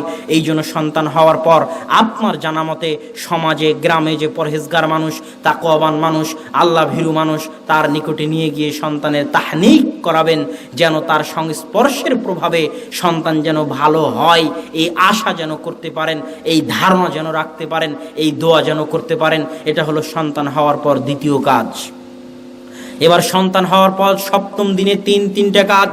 একটা ছোট্ট সন্তান কিনে ইসলামের কত দীর্ঘমেয়াদী পরিকল্পনা, একটি পরিবার কিনে ইসলামের কত সুদীর্ঘ পরিকল্পনা, তা আমি আপনাকে ভাষায় প্রকাশ করতে ব্যর্থ। সপ্তম দিনে তিনটা কাজ। রাসূল সাল্লাল্লাহু আলাইহি ওয়াসাল্লাম বলছেন, আল গোলাম মুরতাহানুম বিআকিকাতিহি, সন্তান তার আকিকার সাথে বন্ধক থাকে, সন্তান তার আকিকার সাথে বন্ধক থাকে। আমি আপনাকে বললাম 10,000 টাকা দেন, এই মোবাইলটা বন্ধক রাখেন। এবার ওই মোবাইলটা বন্ধক থেকে খুলতে গেলে, বন্ধক থেকে মুক্ত করতে গেলে আমাকে 10,000 টাকা দিতে হবে। সন্তান দুনিয়াতে এসেছে কিন্তু এখনো বন্ধক আছে। এই সন্তানকে বন্ধক থেকে মুক্ত করতে গেলে আল্লাহ রাসূলের হাদিস, আল্লাহ রাসূল বন্ধক শব্দই ব্যবহার করেছেন। সন্তানকে বন্ধক থেকে মুক্ত করতে গেলে রক্ত প্রবাহিত করতে হবে আল্লাহ নামে। যদি ছেলে সন্তান হয় 2টি রক্ত, যদি মেয়ে সন্তান হয় তো 1টি রক্ত। আল্লাহর নামে প্রবাহিত না করা পর্যন্ত ওই সন্তান বন্ধক থেকে যায়, বন্ধক থেকে মুক্ত হতে পারে না, ওই সন্তান বন্ধক থেকে যায়। আল্লাহ রাসূল হাদিসে বলছেন, তাই সপ্তম দিনে সর্বপ্রথম কাজ হবে সন্তানকে বন্ধক মুক্ত করা, তার নামে আকিকা দেওয়ার মাধ্যমে। এবার দ্বিতীয় কাজ হবে সপ্তম দিনে সন্তানের নাম রাখা। রাসূল সাল্লাল্লাহু আলাইহি ওয়াসাল্লাম ইবনে হিব্বানের হাদিসে বলছেন, আহসিনু আসমা আওলাদিকুম, তোমরা তোমাদের সন্তানের সুন্দর নাম রাখো। কেন সুন্দর নাম রাখতে হবে? ইসলামে কুলক্ষণ শিরিক কিন্তু ইসলামে সুলক্ষণ জায়েজ। ইসলামে কুলক্ষণ শিরিক কিন্তু ইসলামে সুলক্ষণ জায়েজ। কুলক্ষণ মানে বাড়ি থেকে গাড়ি নিয়ে বের হলেন, সামনে দিয়ে বিড়াল পার হয়ে গেল, তো বললেন বিল্লি রাস্তা কাট গাই, বিল্লি রাস্তা পার হয়ে গেছে, সামনে কোনো খারাপ কিছু অপেক্ষা করতেছে, এটা শিরিক। বাড়ি থেকে বের হলেন, খারাপ কিছু ঘটলো, আপনি বললেন আজকের দিনটাই খারাপ, এটা শিরিক। হুতুম পেঁচা ডাকলো, আপনি বললেন কোনো বিপদ আসতে পারে, এটা শিরক। কেননা ইসলামে কুলক্ষণ নাই, কিন্তু ইসলামে সুলক্ষণ আছে। সুলক্ষণ গ্রহণ করা যায়, জায়েজ। সুলক্ষণ গ্রহণ করা ভালো। আব্দুল মুত্তালিব যখন তার পোতা হলো, তখন আব্দুল মুত্তালিব বলল, আমি আমার সন্তানের নাম রাখবো, আমার পৌত্রের নাম রাখবো মুহাম্মদ। কেননা মুহাম্মদ শব্দের অর্থ হচ্ছে প্রশংসিত। আমার সন্তানের এই সুন্দর নাম আমি এই জন্য রাখতে চাই, এটা দিয়ে আমি সুলক্ষণ গ্রহণ করতে চাই, যেন সত্যি আমার এই সন্তান সারা পৃথিবীতে একজন প্রশংসিত ব্যক্তিতে পরিণত হতে পারে। মুহাম্মদ সাল্লাল্লাহু আলাইহি ওয়াসাল্লাম কি সারা পৃথিবীতে সবচেয়ে প্রশংসিত ব্যক্তি নয়? এটা হচ্ছে নাম থেকে সুলক্ষণ গ্রহণ করা। তাই খবরদার খারাপ নাম রাখবেন না। আল্লাহ রাসূল বলছে, আহসিনু আসমা আওলাদিকুম, যদি খারাপ নাম থাকে তো আজকে নাম চেঞ্জ করে দিন। নিজের নামও যদি খারাপ থাকে তো নিজের নামও চেঞ্জ করে দিন। নামের একটা অদৃশ্য প্রভাব আপনার উপর থাকে, যে অদৃশ্য প্রভাবের ফলে, ওই নামের প্রভাবের ফলে অনেক সময় অনেক কিছু হয়। যদি নাম ভালো হয় তাহলে সেই ভালো প্রভাবের ফলে, সেই তাফাউল সুলক্ষণের ফলে আশা করা যায় যে সন্তানও ভালো, সৎ এবং আদর্শবান হিসেবে গড়ে উঠবে। এটা হলো সপ্তম দিনের দ্বিতীয় কাজ। সপ্তম দিনের তৃতীয় কাজ, রাসূল সাল্লাল্লাহু আলাইহি ওয়াসাল্লাম বলছেন, ইহলিকি শা'রা রাসি ফাতাসাদ্দাকি বিওয়াজনিহি মিনাল ওয়ারিক। সপ্তম দিনে আকিকা হয়ে গেল, নাম সুন্দর রাখা হয়ে গেল। এবার সপ্তম দিনের তৃতীয় কাজ হচ্ছে, ওই ছোট্ট বাচ্চার মাথায় এই 7 দিনে যতটুকু চুল গজিয়েছে বেলেট দিয়ে, ওই 7 দিনের চুলটুকু কেটে দাড়ি পাল্লায় গ্রামের ওজনে যতটুকুই হোক না কেন মেপে, অত সমপরিমাণ স্বর্ণ, অত সমপরিমাণ রৌপ্য আল্লাহর রাস্তায় ফি সাবিলিল্লাহ সাদকা করে দেওয়া, দান করে দেওয়া। এটা হচ্ছে সপ্তম দিনের তৃতীয় কাজ। এখানে একটা কথা মনে রাখবেন, দান করলে দুনিয়াবি এবং আসমানি বিপদ থেকে বেঁচে যাবেন। দান করলে দুনিয়াবি এবং আসমানি বিপদ থেকে বেঁচে যাবেন। যদি আপনি দান না করেন, যদি আপনি দান না করেন, যদি আপনি দান না করেন, তাহলে আল্লাহ বলছেন, আমি কৃপণের সম্পদ বাই দ্য ওয়ে বের করে নেই। সিস্টেমে আমি কৃপণের সম্পদ বের করে নেই। যে দান করে না, যে দান করে না, আল্লাহ তার টাকা বের করবেই করবে। অন্য মাধ্যম দিয়ে বের করবে, অ্যাক্সিডেন্টের মাধ্যমে বের করবে, বিপদ আপদ দিয়ে বের করবে, কেস কোর্ট কাচারির মাধ্যমে বের করবে, বিচার সালিশের মাধ্যমে বের করবে। যে কোনো মাধ্যমে হোক, যে কৃপণ তার টাকা আল্লাহ অন্য মাধ্যম দিয়ে বের করবে, যদি সে দান না করে। আর দান করলে দুনিয়াবি এবং আসমানি বিপদ থেকে বেঁচে যাবেন। এই জন্য দান করতে উদ্বুদ্ধ হন। কেননা আল্লাহ সুবহানাহু ওয়া তাআলা কোরআনে বলছেন, ওমিম্মা রাযাকনাহুম ইউনফিকুন, আমি তাদেরকে যা রিজিক দিয়েছি তা থেকে তারা দান করে। আল্লাহ এটা বলেননি যে আব্দুল্লাহ তুমি যা উপার্জন করেছো তা থেকে দান করো। আল্লাহ বলছে, আব্দুল্লাহ তোমার পকেটে যে টাকা আছে ওটা আমার টাকা, রাযাকনা, আমি রিজিক দিয়েছি, তোমার টাকা আমার রাস্তায় দিতে বলিনি। আল্লাহ কোরআনে কোথাও বলেনি যে আপনার টাকা আপনি আল্লাহ রাস্তায় দান করেন, কোথাও বলেনি আল্লাহ এই কথা। আল্লাহ বলছে, আমি যেটা দিয়েছি ওটা থেকে কিছু দান করো।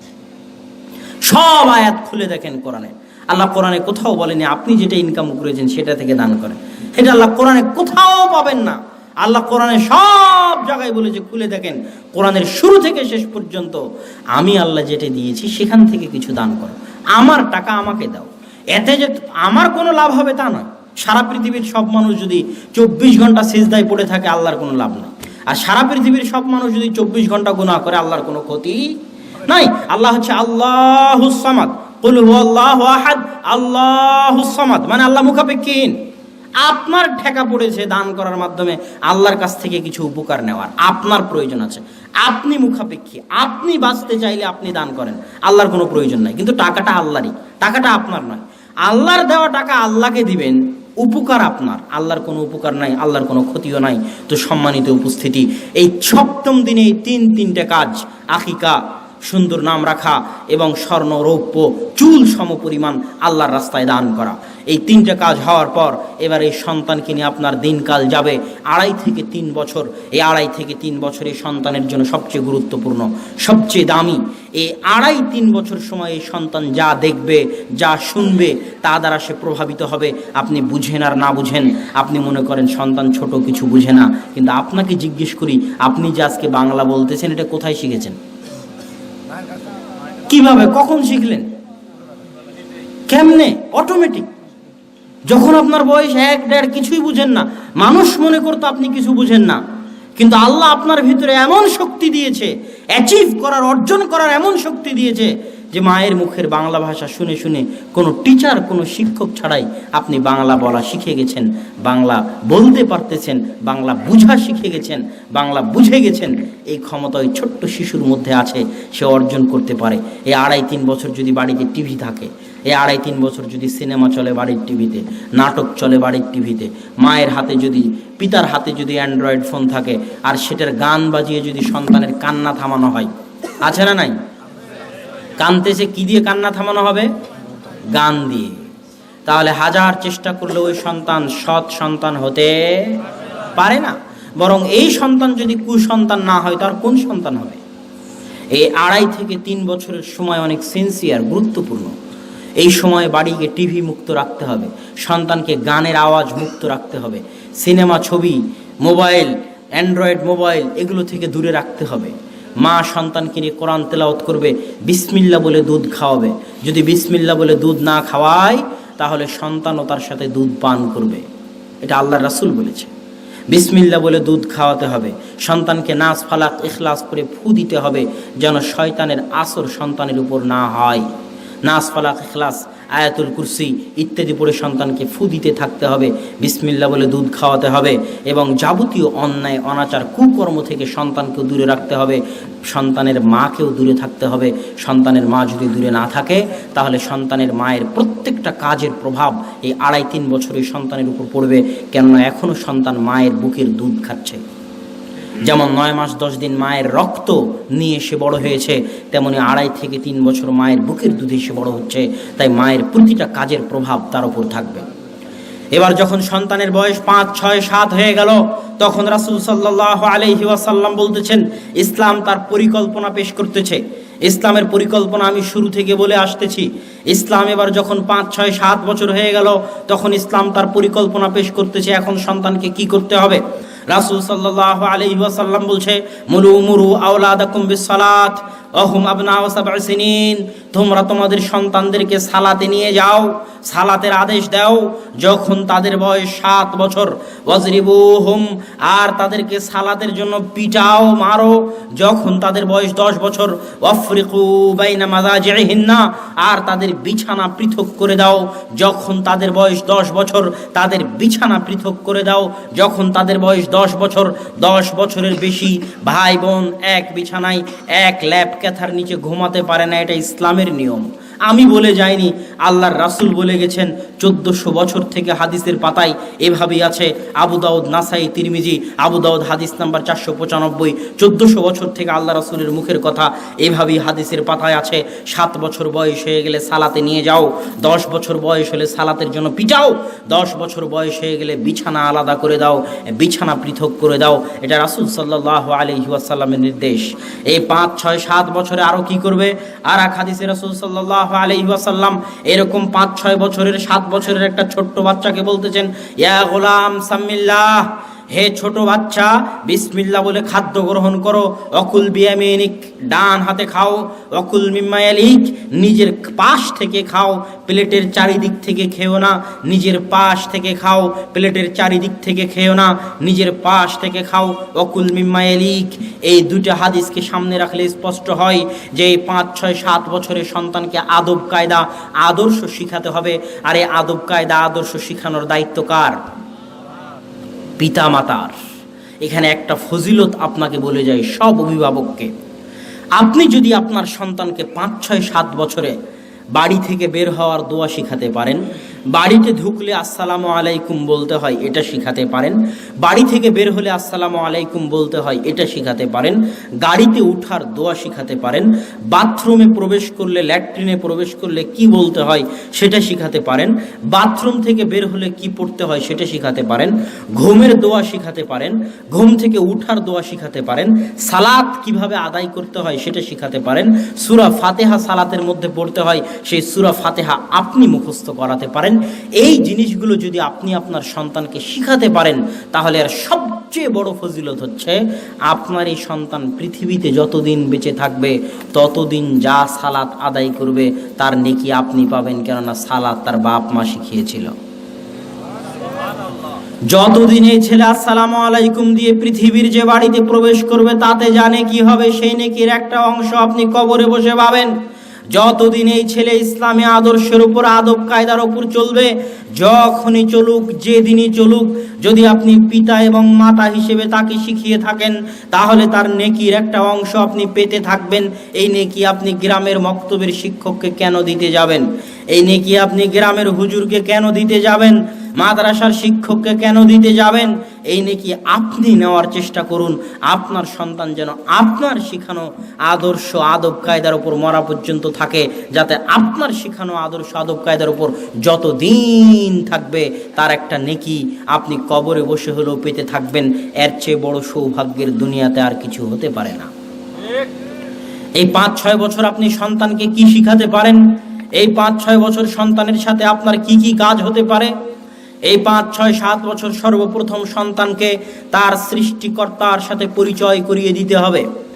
যতক্ষণ একটা মনে করেন কথার কথা আপনার সন্তান হারিয়ে গেল, হারিয়ে যাওয়া সন্তান যতক্ষণ না পিতার সাথে মিলিত হয়, ততক্ষণ ওই সন্তান যেমন ছটপট করতে থাকে, ওই পিতা যেমন ছটপট করতে থাকে। যতক্ষণ না তারা পরস্পরে মিলিত হয়, ততক্ষণ তারা যেমন ছটপট করতে থাকে।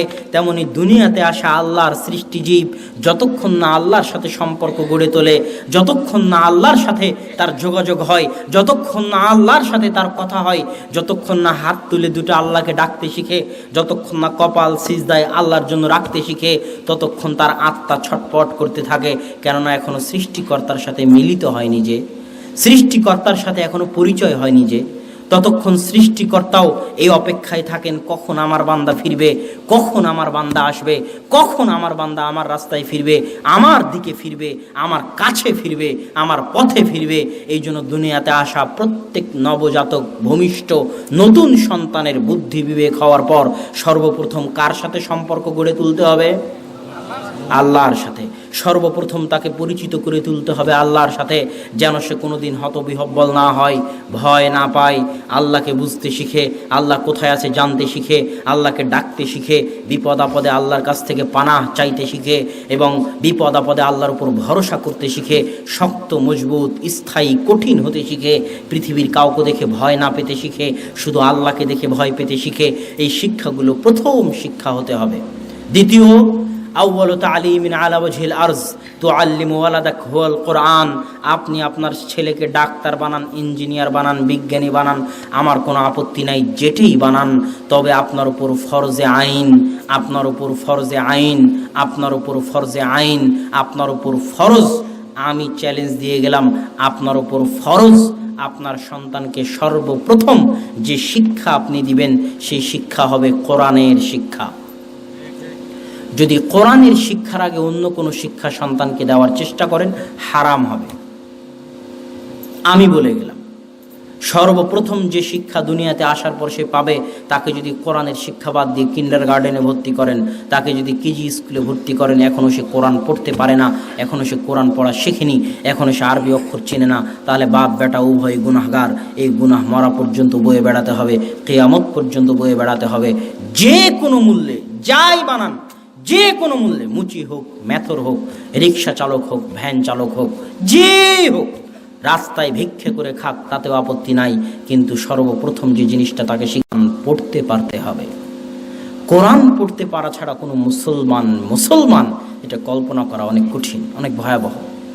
এই জন্য সবার আগে কোরআন পড়া শিখতে হবে, কেননা আমার এবং আপনার হেদায়েতের মাধ্যম হচ্ছে কোরআন। আল্লাহ কোরআনকে বলেছেন হুদাল লিন্নাস। আল্লাহ বলেনি আব্দুল্লাহ তুমি হেদায়েতের মাধ্যম। আব্দুল্লাহ আজকে এসে 10টা মানুষের সামনে বক্তব্য দিবে আর আপনি হেদায়েত হয়ে যাবেন, এটা আল্লাহ বলেননি। আল্লাহ বলছে কোরআন হুদাল লিন্নাস। কি থাকলে মানুষ হেদায়েত হবে? কোরআন থাকলে মানুষ হেদায়েত হবে। আমি আপনাকে হেদায়েত করতে পারতেছি, আমার কথা শুনে আপনি হেদায়েত হচ্ছেন কেন? আমার কথার মধ্যে কোরআন আছে তাই, আমার কথার মধ্যে কোরআনের কথা আছে তাই, আমার কথার মধ্যে আল্লাহর কথা আছে তাই, আমি মাধ্যম মাত্র। এই জন্য কোরআন জানতে, বুঝতে, পড়তে শিখতে হবে। এটা হচ্ছে দ্বিতীয় জরুরি কাজ। যে কোনো মূল্যে এখনও তওবা করতে পারেন, সন্তানকে যদি কোরআন না শিখিয়ে থাকেন, এখনও তওবা করতে পারেন। যে স্কুলে থাক, যত কোটি টাকার স্কুলে থাক, আগে বের করে নিয়ে এসে আগে কোরআন শিখান। কোরআন শিখানোর পর আবার কোথায় অক্সফোর্ড বিশ্ববিদ্যালয়ে পড়াবেন কিনা সেটা আপনার ইচ্ছা, তাতে ইসলামের কোনো বাধা নাই, কিন্তু কোরআনের শিক্ষা, কোরআনের জ্ঞান তার কাছে অবশ্যই থাকতে হবে। 3 নাম্বার কাজ আপনি কি করবেন? 3 নাম্বার কাজ হচ্ছে 5, 6, 7 বছরের এই সন্তান 18, 20 বছর বয়স না হওয়া পর্যন্ত তাকে শুধু আপনি 5টা মৌলিক অধিকার দিবেন। এই 5টা মৌলিক অধিকারের বাইরে কোনো অধিকার তাকে দিতে যাবেন না। 5টা মৌলিক অধিকার কি? অন্ন, বস্ত্র, শিক্ষা, চিকিৎসা, বাসস্থান। অন্ন মানে খাবার, কি খাবে সেই খাবার দিবেন। বস্ত্র মানে কি পরবে সেই পরা দিবেন। শিক্ষা, কোথায় শিক্ষা নিতে হবে, সেখানে কি খরচ, সেই খরচ বহন করবেন। চিকিৎসা, অসুখ বিসুখ হলে কি খরচ করতে হবে সেই খরচ বহন করবেন। বাসস্থান, কোথায় থাকবে সেই থাকার জায়গার ব্যবস্থা করবেন। এই 5টা জিম্মেদারি পিতার ওপর 18-20 বছর বয়স হওয়া পর্যন্ত। এর বাইরে খবরদার কিছু দিতে যাবেন না।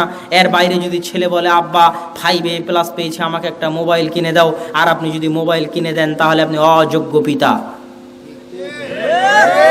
আমার দৃষ্টিতে নয়, আপনি ফেসবুকের প্রতিষ্ঠাতা জুকারবার্গের সাক্ষাৎকার পড়েন, প্রথম আলোতে সার্চ দিয়ে, গুগলে সার্চ দিয়ে পড়েন। সে তার নিজের সন্তানদেরকে 18-20 বছর বয়স হওয়ার আগে এই অ্যান্ড্রয়েড ফোন দেয় না। তার দৃষ্টিতে আপনি একজন অযোগ্য পিতা। আপনার ছেলে মোটরসাইকেল কিনেছিল, তাই কিনে দিলেন। বলছে আব্বা দাখিল পরীক্ষায়, SSC পরীক্ষায় গোল্ডেন A+ পেয়েছে, মোটরসাইকেল কিনে দাও। জি না, 18-20 বছর বয়স হওয়ার আগ পর্যন্ত, ব্যক্তিত্ব, ভারাত্ম, পার্সোনালিটি আসার আগ পর্যন্ত এই 5টা অধিকারের বাইরে কোনো অধিকার, কোনো সুযোগ সুবিধা অতিরিক্ত আকারে সন্তানকে দিতে যাবেন না। সন্তান পথ ভ্রষ্ট হয়ে যাবে, সন্তানকে সঠিক রাস্তায় ধরে রাখতে পারবেন না। 4 নাম্বার কাজ কি করবেন? সন্তানকে টম জেরির কার্টুন, টিভির কার্টুন, আগডুম বাগডুম গল্প, নটন নটন পায়রাগুলি কবিতা, কুমির বানরের গল্প, এই জাতীয় আলতু ফালতু কার্টুন, আলতু ফালতু গল্প গুজব থেকে দূরে রেখে সন্তানকে নবীদের কাহিনীর উপর গড়ে তুলুন। সন্তানকে নবীদের কাহিনী শোনান। ইব্রাহিম আলাইহিস সালাতু ওয়াস সালামকে আগুনে নিক্ষেপ করা হলো, কিভাবে আগুন থেকে বের হয়ে আসলেন। মুসাকে সমুদ্রে ফেলে দেওয়া হলো, তারপরে কি ঘটলো। মুসার শত্রুর বাড়িতে আল্লাহ মুসাকে লালন পালন করলেন, তারপরে কি হলো। ইউসুফকে কুয়া থেকে বের করে রাজার বাড়ি হয়ে, ইউসুফকে অপবাদ দিয়ে জেলখানায় দিয়ে, জেলখানা থেকে মুক্ত করে মন্ত্রী বানিয়ে আল্লাহ ইউসুফের পিতার চক্ষু ফিরিয়ে দিলেন। এই যে নবী রাসূলদের যে কাহিনী আছে, এই নবী রাসূলদের কাহিনী সন্তানকে শোনান। এই কাহিনীগুলো তাকে পড়ান, তাকে শোনান, তাকে বলেন। এই কাহিনীগুলো মরা পর্যন্ত তার মনে, তার হৃদয় স্পটে এঁকে থেকে যাবে এবং তাকে সৎ আদর্শবান হতে সাহায্য ও সহযোগিতা করবে। 5 নাম্বার কি প্রয়োজন? তার সামনে একজন ব্যক্তিত্ববান পিতার প্রয়োজন। ব্যক্তিত্ববান পিতা মানে যে পিতা তার সন্তানকে কন্ট্রোল করতে পারে না, সে ব্যক্তিত্ববান পিতা নয়। ব্যক্তিত্ববান পিতা কাকে বলবে দেখবেন, 1 মিনিট দেখেন ব্যক্তিত্ববান পিতা কাকে বলে। বেশি সময় নিব না, আমারও সময় শর্ট, কেননা আব্বু 8 মোলে আছে, এখান থেকে প্রোগ্রাম শেষ করে আব্বুকে ওখান থেকে নিয়ে তারপরে রাজশাহী যেতে হবে, এই জন্য আমিও সময় বেশি নিব না। তবে একজন ব্যক্তিত্ববান পিতার একটা উদাহরণ দেখেন। সফরে আছে রাসূল সাল্লাল্লাহু আলাইহি ওয়াসাল্লাম, আল্লাহ রাসূলের সাথে আছে তার স্ত্রী আয়েশা রাদিয়াল্লাহু তাআলা আনহা। সফরে আয়েশা রাদিয়াল্লাহু তাআলা আনহার হার হারিয়ে গেছে, গলার স্বর্ণের মালা হারিয়ে গেছে, এই জন্য কাফেলা রওনা হতে পারতেছে না।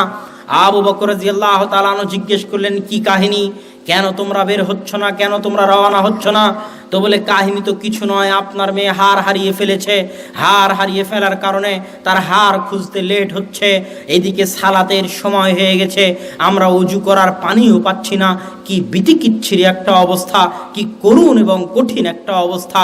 আবু বকর রাদিয়াল্লাহু তাআলা আনহু আল্লাহ রাসূলের খিমায় আল্লাহ রাসূলের তাঁবুতে প্রবেশ করলেন। তাঁবুতে প্রবেশ করে দেখেন রাসূল সাল্লাল্লাহু আলাইহি ওয়াসাল্লাম আয়েশা রাদিয়াল্লাহু তাআলা আনহার উরুরানের উপর মাথা রেখে ঘুমাচ্ছেন। পৃথিবীর সর্বশ্রেষ্ঠ নারীদের একজন আয়েশা রাদিয়াল্লাহু তাআলা আনহা, আর পৃথিবীর সর্বশ্রেষ্ঠ মানুষ, সর্বশ্রেষ্ঠ রাসূল মুহাম্মদ সাল্লাল্লাহু আলাইহি ওয়াসাল্লাম, তিনি তার সর্বশ্রেষ্ঠ স্ত্রীর রানের উপর মাথা দিয়ে ঘুমাচ্ছেন। আর নবী রাসূলদের পরে পৃথিবীর সর্বশ্রেষ্ঠ মানুষ আবু বকর রাদিয়াল্লাহু তাআলা আনহু তাঁবুতে প্রবেশ করলেন। কত ব্যক্তিত্ববান পিতা, কত ভারাত্মপূর্ণ পিতা যদি বাংলাদেশের কোনো শ্বশুর হয় আর যদি জামাই এভাবে মেয়ের ওর উরু রানের উপর মাথা দিয়ে ঘুমিয়ে থাকে, তাহলে শ্বশুর তাড়াতাড়ি ঘর থেকে বের হয়ে যাবে। যদি আমার আপনার মতো কোনো শ্বশুর হয় তাহলে এটাই ঘটবে। কিন্তু আবু বকর রাদিয়াল্লাহু তাআলা এতটা ব্যক্তিত্ববান, এতটা ভারাত্মপূর্ণ যে সর্বশ্রেষ্ঠ মানুষের সামনে সর্বশ্রেষ্ঠ মেয়েকে সর্বশ্রেষ্ঠ পিতায় এমন জোরে মারলেন, এমন জোরে মারলেন, এমন জোরে মারলেন যে আয়েশা রাদিয়াল্লাহু তাআলা আনহা বলছে, আমার উরুর উপর যদি আল্লাহর রাসূল না থাকতো তাহলে আমি ছিটকে দূরে চলে যেতাম। এটা হচ্ছে একজন ব্যক্তিত্ববান পিতা। আপনি বাড়িতে ঢোকেন, আপনি আপনার সন্তানকে কন্ট্রোল করতে পারেন না, আপনার স্ত্রী আপনার সন্তানকে কন্ট্রোল করতে পারে না, মানে আপনারা উভয়ই জন্ম দিয়েছেন ঠিকই, এখনো পিতা হননি, এখনো মা হতে পারেননি, এখনো পিতা হতে পারেননি। পিতা বাড়িতে ঢুকবে তো বাড়ি শুনশান নীরব হয়ে থাকবে, ভয়ে থরথর করে সন্তানেরা কাঁপতে থাকবে, এর নাম পিতা। পিতার চোখ যেদিকে যাবে সন্তান যেদিকে যাবে, এর নাম পিতা। পিতাই খাওয়ায়, পিতাই পড়ায়, কিন্তু পিতা নিজের ভারাত্ম ব্যক্তিত্ব রক্ষা করতে পারেনি, এই জন্য পরিবার কন্ট্রোল করতে পারেনি। এই জন্য আপনাকে ব্যক্তিত্ববান ভারাত্মবান হতে হবে, তাহলে আপনার সন্তান আপনার থেকে শিখবে। আর যদি আপনার মধ্যে ব্যক্তিত্ব ভারাত্ম না থাকে তো আপনার সন্তান আপনার থেকে শিখতে পারবে না। আর যখন সন্তান পিতার থেকে শিখতে পারবে না তখন সন্তানের পথভ্রষ্ট হওয়ার সম্ভাবনা অনেক অনেক গুণ বেশি। আমি বক্তব্য লম্বা করব না। এবার 5 নম্বর পয়েন্ট। আগের 4টা কি বলেছিলাম ভুলে গেছেন কিনা মনে নাই। সর্বপ্রথম সন্তানকে তাওহীদের সাথে সম্পৃক্ত করে দিতে হবে। দ্বিতীয়ত সন্তানকে টিভি মোবাইল 18-20 বছর বয়স পর্যন্ত দূরে রাখতে হবে। তৃতীয়ত সন্তানকে আপনি নিজে আদব কায়দা শিখাবেন, নিজে আদর্শ শিখাবেন। চতুর্থত সন্তানকে নবীদের কাহিনী শোনাবেন, বিভিন্ন কার্টুন আজে বাজে ফালতু জিনিস থেকে দূরে রাখবেন। পঞ্চমত সন্তানের সামনে আপনাকে ব্যক্তিত্ববান আদর্শবান হিসেবে পেশ করতে হবে যেন সন্তান আপনাকে অনুসরণ করতে পারে। ষষ্ঠত সন্তান যদি এই গাবতলীর বাজারের রাস্তা চিনতে পারে, সন্তান যদি সিনেমার টিকিট কোথায় পাওয়া যায় সেই রাস্তা চিনতে পারে, সন্তান যদি বিপিএলের জুয়া কোথায় হয় সেই রাস্তা চিনতে পারে, সন্তান যদি মিষ্টির দোকান কোথায় সেই রাস্তা চিনতে পারে, কোন বাড়িতে টিভি আছে সেই বাড়িতে কিভাবে যাওয়া যায়, কয়টার দিকে টিভিতে অনুষ্ঠান আছে সেটা মনে রাখতে পারে, তাহলে সন্তানকে অবশ্যই মসজিদের রাস্তাও চিনাতে হবে। মসজিদের সাথে সম্পর্ক ছাড়া আদর্শ সমাজ, আদর্শ পরিবার, আদর্শ সন্তান গড়ে উঠতে পারে না। 1 মিনিট আপনাকে আমি দেখাই। আল্লাহ সুবহানাহু তাআলা তার নবী ইব্রাহিমকে বলতেছে, ইব্রাহিম মানে কে জানেন? আবুল আম্বিয়া, সকল নবীর পিতা। ইব্রাহিম আলাইহিস সালাতু ওয়াস সালামের পরে কিয়ামত পর্যন্ত মুহাম্মদ সাল্লাল্লাহু আলাইহি ওয়াসাল্লাম পর্যন্ত যত নবী এসেছে সকল নবীর পিতা হচ্ছে ইব্রাহিম আলাইহিস সালাতু ওয়াস সালাম। তো ইব্রাহিম আলাইহিস সালাতু ওয়াস সালামকে লক্ষ্য করে আল্লাহ সুবহানাহু তাআলা বলতেছে, ওয়া তাহহির বাইতিয়া লিত-তাইফিন। ইব্রাহিম তাকান এইদিকে, বক্তব্য শেষের দিকে চলে এসেছি, মনোযোগ বক্তব্যের প্রতি রাখেন। ইব্রাহিমের মতো এত মহান নবীকে, যিনি সকল নবীর পিতা, ইব্রাহিমের পরে আর কোনো নবী আসেনি যে নবীর পিতা ইব্রাহিম নন। ইব্রাহিমের পরে আর কোনো নবী আসেনি যে নবীর পিতা ইব্রাহিম নন। সেই ইব্রাহিম আবুল আম্বিয়া, নবীদের পিতাকে লক্ষ্য করে আল্লাহ বলতেছে, ইব্রাহিম তোমরা বাপ বেটা মিলে মানে কে? ইব্রাহিম আর ইসমাইল, তোমরা বাপ বেটা মিলে তাহহির বাইতিয়া, কাবা ঘর ঝাড়ু দাও। ইব্রাহিম তোমরা বাপ বেটা মিলে কাবা ঘর মুছো। ইব্রাহিম তোমরা বাপ বেটা মিলে কাবা ঘর পরিষ্কার করো। ইব্রাহিম তোমরা কাবা ঘরের খাদেম। আজকের সমাজে আপনার মসজিদের খাদেম মনে করছেন সবচেয়ে নিম্নমানের, সবচেয়ে কম দামের চাকরির, যে গ্রামের চেয়ারম্যান মেম্বার ওই খাদেমকে গিয়ে ধমক দিবে, খাদেমের সাথে খারাপ ব্যবহার করবে। আল্লাহ ইব্রাহিমকে বলতেছে, ইব্রাহিম তোমরা বাপ বেটা মিলে কাবা ঘর মুছো। ইব্রাহিম, মানুষ যে নাকের পোটা ফেলে যাবে, সিগান ফেলে যাবে, ওই সিগান ইব্রাহিম তুমি পরিষ্কার করো। মানুষ যে ময়লা নিক্ষেপ করে যাবে কাবা ঘরে, ওই ময়লা তুমি পরিষ্কার করো। ইব্রাহিম আর ইসমাইল, আল্লাহ কোরআনে বলেছে ইব্রাহিম আর ইসমাইল হচ্ছে মসজিদের খাদেম। মসজিদের কি খাদেম। মারিয়াম আলাইহিস সালাতু ওয়াস সালামকে চিনেন? ঈসা আলাইহিস সালাতু ওয়াস সালামের মা পৃথিবীর সর্বশ্রেষ্ঠ নারীদের একজন মারিয়াম আলাইহিস সালাতু ওয়াস সালাম, তার কাজ কি ছিল? বাইতুল মাকদেস ঝাড়ু দেওয়া, বাইতুল আকসা পরিষ্কার করা, বাইতুল আকসা মুছা। মানুষ নাকের যে ময়লাগুলো ফেলে যায়, শরীরের যে ময়লাগুলো ফেলে যায়, মানুষের পা থেকে যে ময়লা ঝরে পড়ে, সেই ময়লা মুছা, সেই ময়লা ঝাড়ু দেওয়া মারিয়ামের কাজ। যিনি পৃথিবীতে সর্বশ্রেষ্ঠ নারীদের একজন, যিনি ঈসা আলাইহিস সালাতু ওয়াস সালামের মা, তো মসজিদ পরিষ্কার করা নবীদের কাজ, মসজিদ সাফ করা নবীদের কাজ। আপনার সন্তানকে যদি সৎ বানাতে চান তাহলে বাপ বেটা মিলে মসজিদে যাবেন আর মসজিদ ঝাড়ু দিবেন, মসজিদ পরিষ্কার করবেন। আজকে মসজিদে লাইট লাগবে, মসজিদের লাইটের ব্যবস্থা করবেন। ওই চাদরটা, যে মাদুরটা পাড়া আছে, ওটা ময়লা হয়ে গেছে, ওটা ধুতে হবে। বাপ বেটা মিলে মাদুর মসজিদ থেকে নিয়ে এসে বাড়িতে নিজে হাতে মাদুর ধুবেন। মসজিদের সাথে সম্পর্ক রাখলে সন্তান আদর্শবান হবে, আর মসজিদের সাথে সম্পর্ক না থাকলে পরিবারও আদর্শবান হবে না, সন্তানও আদর্শবান হবে না। শুধু তাই নয়, মসজিদের সাথে সম্পর্ক না থাকলে আপনি মুসলমানও থাকতে পারবেন না। কিভাবে? আওয়ামী লীগ একটা সংগঠন, বিএনপি একটা সংগঠন না? সংগঠন নয়, সংগঠন না? এই সংগঠনের নেতা আছে, কেন্দ্র আছে, শাখা আছে, মাসিক চাঁদা আছে না নাই? ইসলামও একটা সংগঠন। ইসলাম নামক এই সংগঠনের কেন্দ্র হচ্ছে মক্কা মদিনা। ইসলাম নামক এই সংগঠনের নেতা হচ্ছে মুহাম্মদ সাল্লাল্লাহু আলাইহি সাল্লাম। এই সংগঠনের সদস্য থাকতে হলে আপনাকে বছরে একবার চাঁদা দিতে হবে। কি সেটা? যাকাত। যদি যাকাত না দেন আপনি এই সংগঠনের সদস্য থাকতে পারবেন না। আপনি নিসাব পরিমাণ সম্পদের মালিক আর আল্লাহর সংগঠনে চাঁদা দিবেন না, আর বলবেন আমি ইসলাম করি। আওয়ামী লীগে যদি চাঁদা না দেন তো আপনি আওয়ামী লীগের সদস্য থাকবেন? থাকবেন না। তো ইসলামের সদস্য থাকতে হলে আপনাকে বছরে একবার চাঁদা দিতে হবে। আওয়ামী লীগের বার্ষিক সম্মেলন হয়, বিএনপির বার্ষিক সম্মেলন হয়, ইসলামেরও বার্ষিক সম্মেলন আছে, হজ। আল্লাহ বলছে যদি তোমার সাধ্য থাকে তো জীবনে একবার হলো ইসলাম নামক এই সংগঠনের কর্মী থাকতে চাইলে, সদস্য থাকতে চাইলে, সামর্থ্য থাকলে জীবনে একবার হলো এই বার্ষিক সম্মেলনে হাজিরা দিতে হবে। আওয়ামী লীগ বিএনপির প্রশিক্ষণ কর্মশালা হয়, ইসলামেরও প্রশিক্ষণ আছে। 1 মাস সংযম, ধৈর্য, অন্যায় অনাচার, গুনাহ, খাদ্য, মনের চাহিদা, লালসা, লোভ, সবকিছু থেকে সংযমের প্রশিক্ষণ, সেটা হচ্ছে রমাজান। যদি ইসলাম নামক সংগঠনের সদস্য থাকতে চান এই প্রশিক্ষণে আপনাকে অংশগ্রহণ করতেই হবে, না হলে আপনি এই সংগঠন থেকে বের হয়ে যাবেন, থাকার উপায় নাই। ঠিক এই সংগঠনের যদি সদস্য থাকতে চান তো এই সংগঠনের শাখা যেগুলো আছে এই শাখাগুলোর সাথে সম্পর্ক থাকতে হবে। এই সংগঠনের শাখা কি? সারা পৃথিবীতে ছড়িয়ে থাকা মসজিদগুলো। এই সারা পৃথিবীতে ছড়িয়ে থাকা মসজিদগুলোতে দিনে কমসে কম 5 বার আপনাকে হাজিরা দিতে হবে। যদি 5 বার আপনি হাজিরা না দিতে পারেন তাহলে ইসলাম নামক সংগঠন থেকে আপনি খারিজ, বহিষ্কার। খলিফা চাইলে আপনাকে হত্যা করতে পারে। কথা মনে হয় বুঝাতে পারলাম না? কথা কি আমার স্পষ্ট বুঝতে পারছেন? তো ইসলাম নামক এই সংগঠনের সাথে সম্পর্ক রাখতে হলে আপনার সম্পর্ক মসজিদের সাথে থাকতে হবে, থাকতে বাধ্য। আরে মসজিদই ইসলামের সবকিছু। আজকে না হয় আমেরিকা থেকে গণতন্ত্র এসেছে, ইংল্যান্ড লন্ডন থেকে গণতন্ত্র এসেছে, তাই চেয়ারম্যান মেম্বার চোর চামার মুচি চোট্টার ভোটে চেয়ারম্যান মেম্বার হয়ে গেছে, তাই তারা বিচার সালিশ করতেছে। না হলে এগুলো একটাও ইসলামে চলবে না। ইসলামে মসজিদ হচ্ছে সবকিছু। মসজিদে বিচার হবে, মসজিদে সালিশ হবে, মসজিদে বিয়ে হবে, মসজিদি কোর্ট, মসজিদি কাচারি, মসজিদের ইমামই সবকিছু। ইমাম হবে যোগ্য, নেতৃত্বে সম্পন্ন, শিক্ষিত মানুষ, যার প্রভাব থাকবে সমাজে, যার দাপট থাকবে সমাজে। কমিটি কিসের ইমামের উপর দাপট চালাবে? ইমাম সমাজের উপর দাপট চালাবে। বিচার সালিশ, বিবাহ শাদী, এভরিথিং মসজিদ থেকে হবে, কেননা এটা ইসলামের শাখা কেন্দ্র। বুঝেননি? তো সম্মানিত উপস্থিতি, এই জন্য সৎ সন্তান গড়ে তুলতে হলে মসজিদের সাথে সন্তানের সম্পর্ক থাকতে হবে। এবার বক্তব্যের শেষ অংশে চলে আসি। বক্তব্যের শেষ অংশ হচ্ছে এবার সন্তান এই 5, 7, 10 বছরের মধ্যে আমি যেগুলো বললাম এগুলো সব যদি ঠিক করতে পারেন তাহলে 10 বছর পর সন্তান যদি আপনার বাড়ি থেকে বাইরেও চলে যায় তবু সে পথভ্রষ্ট হবে না। সে আদর্শের উপর থাকবে, সৎ আদর্শের উপর থাকবে, সৎ সন্তান হিসেবে গড়ে উঠবে পৃথিবীর যে প্রান্তেই যাক না কেন। এবার সন্তান যখন বয়স্ক হয়ে যাবে তখন সন্তানকে বিবাহ দিতে হবে।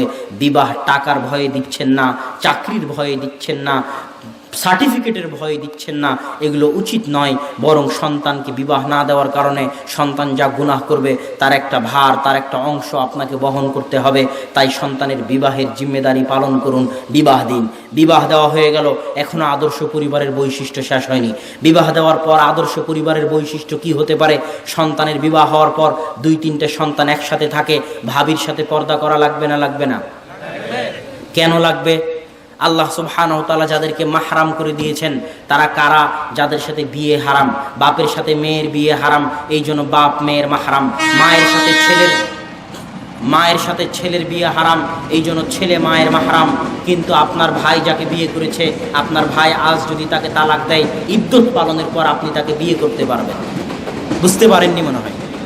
আপনার চাচা যাকে বিয়ে করেছে, আপনার চাচা যদি তালাক দেয়, আপনি ইদ্যত পালনের পর আপন চাচিকে বিয়ে করতে পারবেন। আপনার মামা যাকে বিয়ে করেছে, আপনার মামা যদি আপনার মামিকে তালাক দেয়, ইদ্যত পালনের পর আপনি বিয়ে করতে পারবেন। এই জন্য যাদের সাথে বৈবাহিক সম্পর্ক জায়েজ, তাদের থেকে পর্দা রক্ষা করতে হবে। পর্দার মধ্যে আত্মমর্যাদা আছে, পর্দার মধ্যে আত্মসম্মান আছে। আর যার মধ্যে পর্দা নাই তার মধ্যে দিয়াতা আছে। দিয়াতা মানে বুঝেন? শুকুর হচ্ছে দায়ুস। শুকুরের মধ্যে দিয়াসা আছে, শুকুর হচ্ছে দায়ুস। শুকুর কি করে? শুকুর আর এক শুকুরের পিছন থেকে, পার্শ্ব দেশ থেকে, পশ্চাৎ দেশ থেকে চেটে চেটে গু খায়। এটা শুকুরের স্বভাব।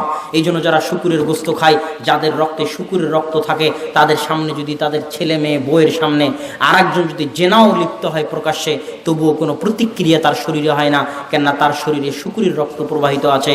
সে এখন দায়ুস হয়ে গেছে, তার মধ্যে আত্মমর্যাদা নাই, আত্মসম্মান নাই। আর যে মোহরানা দিয়ে বিয়ে করেছে, যার রক্তে শুকুরের রক্ত নাই, যার রক্ত পুজ হয়ে যায়নি, যে এখনো মনে করে সে মুসলমান আর মোহরানা দিয়ে বিয়ে করেছে, নিজের বউকে নিজে খাওয়ায়, নিজের মেয়েকে নিজে খাওয়ায়, তার বউ তার মেয়ে যদি পর্দা না করে, আর এটা যদি তাকে একটুকু সহ্য না হয়, একটুকু কষ্ট না হয়, তাহলে সে এখনো আদর্শবান আত্মমর্যাদা সম্পূর্ণ পুরুষ হতে পারেনি। এই জন্য বাড়িতে পর্দার হেফাজত করতে হবে। কেননা রাসূল সাল্লাল্লাহু আলাইহি সাল্লাম বলেছেন, লা ইয়াদখুলুল জান্নাতা দায়ুস জান্নাতে প্রবেশ করবে না। যে বাড়িতে পর্দা রক্ষা করতে পারে না সে জান্নাতে প্রবেশ করবে না। যে বাড়িতে পর্দা রক্ষা করতে পারে না সে জান্নাতে প্রবেশ করবে না। এবার তারপরের কাজ কি হবে? বিবাহ শাদী দিয়ে দিয়েছেন, বিবাহ শাদীর পর বাড়িতে দুই ভাই মিলে থাকে। এখন পরিবার কোনটা? পরিবার আপনার পরিবার আপনার ভাইয়ের পরিবার নয়, ভাইয়ের পরিবার আলাদা, আর এক ভাইয়ের পরিবার আলাদা। আপনি, আপনার স্ত্রী, আপনার ছেলে মেয়ে এবং আপনার বাপ মা এক পরিবার। দুই ভাই মিলে কোনোদিন এক পরিবার নয়। এই জন্য দুই ভাই একসাথে থাকার যে চিন্তা, এই চিন্তা ইসলাম সমর্থন করে না। বিবাহের পর সবাই আলাদা আলাদা, এটাই ইসলাম সমর্থন করে। সবার পরিবার আলাদা, এটাই ইসলাম সমর্থন করে। এবার যখন বাপ মা বৃদ্ধ হয়ে গেল, তখন বাপ মায়ের খেদমতের দায়িত্ব পালন করতে হবে ওই সন্তানকে। এটাও আদর্শ পরিবারের বৈশিষ্ট্য, একটি ইসলামী পরিবারের বৈশিষ্ট্য। কেননা পিতামাতাই আপনার জান্নাত, পিতামাতাই আপনার জাহান্নাম। পিতামাতা যদি দোয়া করে দিয়ে যায়, সন্তুষ্ট থেকে যায়, আপনি তো বাঁচবেন, আপনার 14 পুরুষ বাঁচবে পরবর্তী, আপনার পরবর্তী 14 পুরুষ পিতামাতার দোয়ায় বাঁচবে। দলিল ছাড়া তো আমরা কথা বলি না, দলিল তো দিতে হবে। তো খিজির আলাইহিস সালাতু ওয়াস সালাম আর মুসা আলাইহিস সালামের কাহিনী। মুসা আলাইহিস সালাম বলছে আমি সবচেয়ে জ্ঞানী। আল্লাহ বলছে না, দুনিয়াতে আমার আরেকজন জ্ঞানী মানুষ আছে, তার নাম খিজির, তার কাছে যাও, জ্ঞান শিখো। মুসা আলাইহিস সালাম খিজিরের সাথে সফর করলেন। সফরের শেষ কাহিনী, একটা গ্রামে মুসা এবং খিজির আলাইহিমা সালাতু ওয়াস সালাম মনে করেন গাবতলিতে ঢুকেছে। গাবতলির মানুষকে বলতেছে, দোয়ারপাড়া হামিদপুরের মানুষকে বলতেছে আমাদের খেতে দাও, আমরা দুইজন মুসাফির মানুষ এসেছি। তো হামিদপুর, দোয়ারপাড়া, গাবতলির মানুষ তাদেরকে খেতে দিল না। দুইজন নবী, তারা তো আর জানে না যে তারা নবী। একজন নবী আর একজন আল্লাহর প্রিয় বান্দা, জ্ঞানী মানুষ। তো যখন খেতে দিল না, তখন মুসা আলাইহিস সালামের মন খুব খারাপ। মুসা আলাইহিস সালাম বলছেন চলেন এই গ্রামে থাকবো না। খিজির বলছে না, এই গ্রামে একটু কাজ আছে। কি কাজ? ওই দেখতে পাচ্ছেন একটা বাড়ি ধ্বংস হয়ে পড়ে আছে, ওই বাড়িটা ঠিক করতে হবে।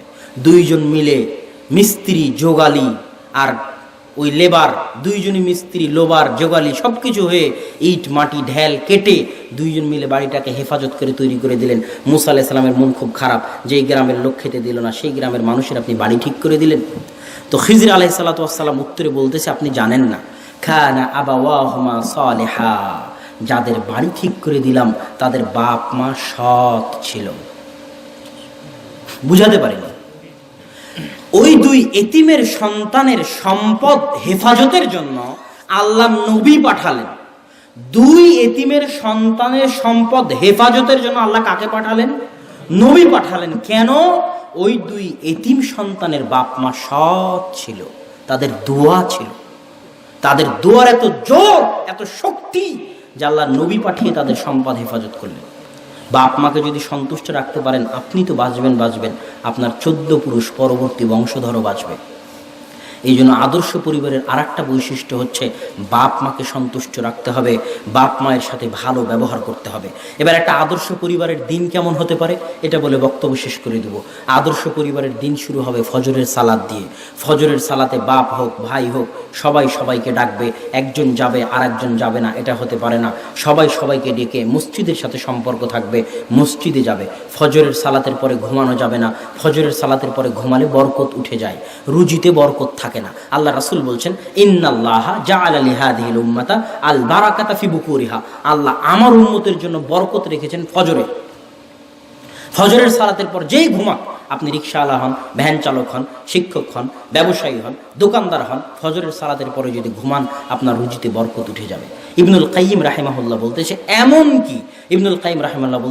এমন কি আমরা সালাফদেরকে দেখেছি, আলেম ওলামাদেরকে দেখেছি, তারা যদি দূর দূরান্ত থেকে সফরে আসতেন, দূর দূরান্ত থেকে সফরে এসে কঠিন কাজ করে ক্লান্ত হয়ে যেতেন, তবুও তারা ফজরের পরে ঘুমাতেন না। কি করতেন? অপেক্ষা করতেন সূর্য ওঠা পর্যন্ত। সূর্য ওঠার পরে তারা ঘুমাতেন, যত কষ্টই হোক। কেন? সূর্য ওঠা পর্যন্ত আল্লাহর বরকত অবতীর্ণ হতে থাকে পৃথিবীতে। আর যদি আপনি ঘুমিয়ে যান, এই বরকত থেকে আপনি বঞ্চিত হবেন, রুজি রুটিতে বরকত কমে যাবে। এই জন্য আদর্শ পরিবারের বৈশিষ্ট্য হচ্ছে ফজরের পরে ঘুমাতে পাবেন না। ফজরের পরে কি হবে? কোরআন তেলাওয়াত হবে বাড়িতে। যে বাড়িতে কোরআন তেলাওয়াত হয় না ওই বাড়ি কবর। যে বাড়িতে কোরআন তেলাওয়াত হয় না ওই বাড়ি কবর। যে বাড়িতে কোরআন তেলাওয়াত হয় না ওই বাড়ি কবর। যে বাড়িতে কোরআন তেলাওয়াত হয় না ওই বাড়িতে কবর। কোরআন আল্লাহর কালাম, যেখানে কোরআন পড়া হবে সেখানে বরকত হবে, যেখানে কোরআন পড়া হবে সেখানে বরকত হবে। কোরআন আল্লাহর কালাম, যেখানে কোরআন পড়া হবে সেখানে বরকত হবে।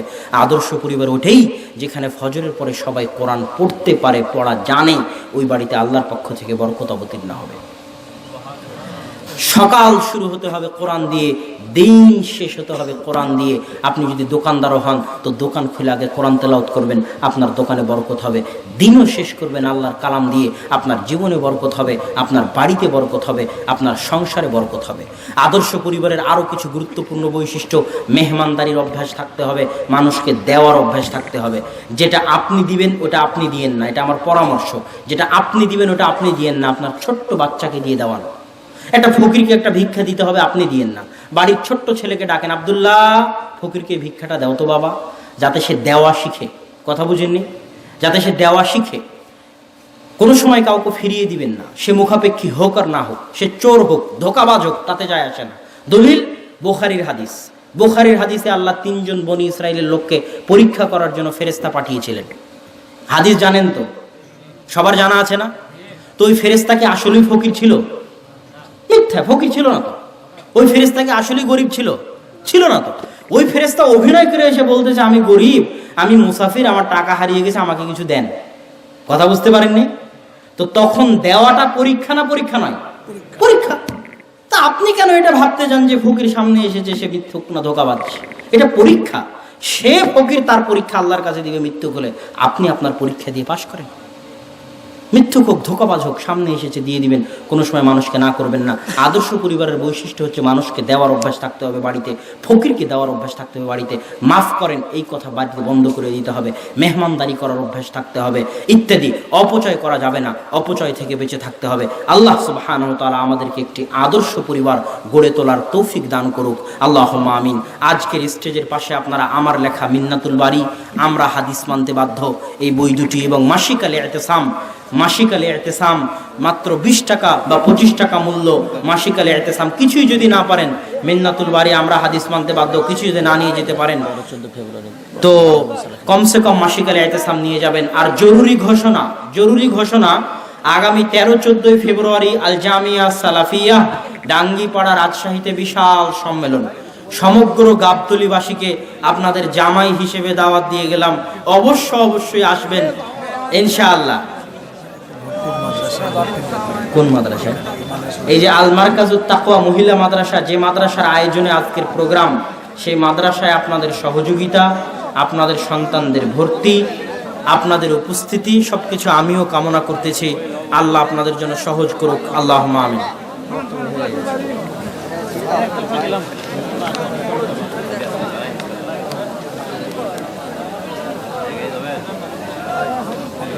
বেশি খাইলে কি বলেছে?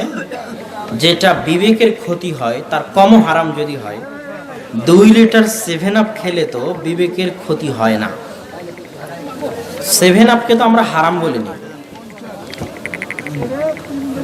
বাংলাদেশের যে কোনো লিভারের ডাক্তার বুঝেন তো, লিভার ক্যান্সার বুঝেন? লিভার ক্যান্সার কেন লিভার ক্যান্সার হয়? ফ্যাটি লিভার থেকে লিভার ক্যান্সার হয়। লিভারে যখন চর্বি জমে তখন ওই চর্বি জমার কারণে লিভার কাজ করতে পারে না। আস্তে আস্তে যখন লিভার কাজ করা বন্ধ করে দেয় তখন লিভার ক্যান্সার হয়।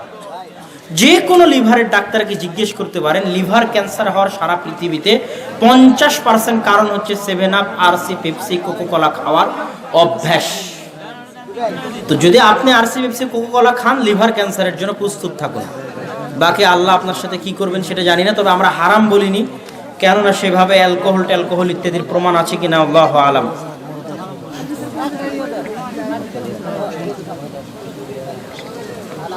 আর কোনো প্রশ্ন আছে?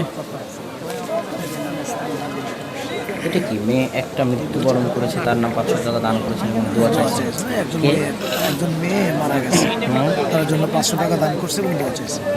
একজন মেয়ে মারা গেছে, তার জন্য দোয়া চেয়েছেন, আমরা দোয়া করি আল্লাহ সুবহানাহু ওয়া তাআলা তার কবরের আযাবকে মাফ করে দিন। আল্লাহুম্মা আমিন। আল্লাহুম্মা আমিন। জি দেন দিয়ে দেন। শেষ করে